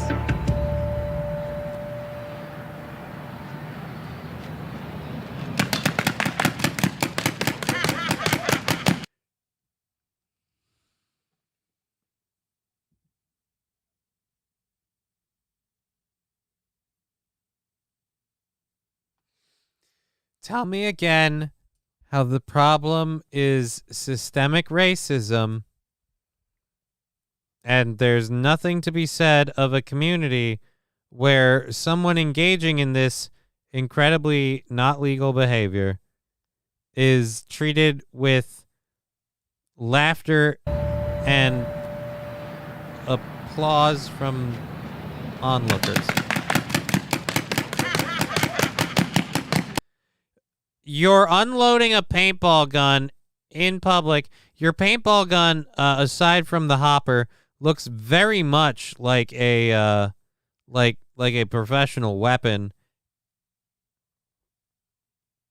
He's just trying to paint the house in the hood. Yeah, that'll only take fuck all forever. Have you guys ever played paintball? That stuff doesn't paint jack shit. It's going to get one spot really, really well, and it's going to streak on everything else. Even if you put it in a lot of areas, you can't get it. There's no even coat with paintballs. Me and Smoke and my guy, dude, it was really his idea. He like, we started a paintball fight. Who we going to beef with? And I'm like, me and another partner, he's like, the Cooper niggas. Oh, Jesus Christ. I didn't know that he's dropping an N-word. I thought this stuff would be... This was on YouTube. Oh, my God. Thank God I didn't say it. I'd get in trouble. So anyways, yeah, I'm guessing that didn't help. I'm guessing things didn't work for that. Real dangerous. Them paintballs are deadly. Get them paintball ARs. All right. Danger Bear Wolf Turtle. Paintballs aren't truly deadly. But if you're using them in an unsafe environment and you get hit the right way with that thing, yeah, that could kill you. If you get hit in the eye socket or in the ear, that could kill you. More than likely, it's just going to severely hurt you and possibly cause permanent damage. But yeah, getting hit in the face without proper protection, dangerous, not good. Hitting a little kid with one of those, not good. All that CO2 and paintballs cause global warming. Guns are more eco-friendly. Actually, Fat Conan, CO2 is largely not used. Most people have moved to compressed air. It's pretty much the same setup. It works with CO2, but it's easier to use, and it's, again, easier on the environment. They just get an air compressor. You know, it doesn't matter. It doesn't. I haven't played paintball in forever. It doesn't really matter. I wanted to do the story for fun of paintball, but now I'm worried about N-words being dropped. I didn't sign on for that. How dare you, says Joe Berger. I know. How dare I? But we've gone a couple minutes over, and I imagine as soon as I'm done, I'm going to hear pitter-patter feet come running down the stairs. So since the frame rate is being a bitch, and I'm going to have to make a phone call probably tomorrow afternoon. I'm guessing I won't get to do it right away. Thank you for watching the show. I'm getting hiccups and yawning. This is painful. All right. I also want to say congrats to getting the sticker party at 75 away and then leaving it there for the rest of the show. It was amazing. All of you saying thank you, have a wonderful day. You too. We've been Johnny. You've been an audience. We will be back on the Steel Toe Show tomorrow morning and back here tomorrow afternoon. Till then, take care.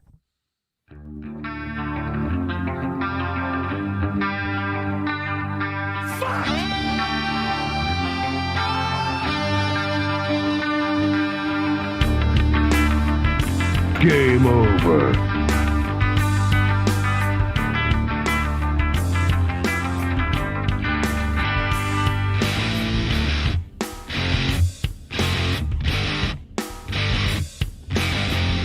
Game over, man. It's game over.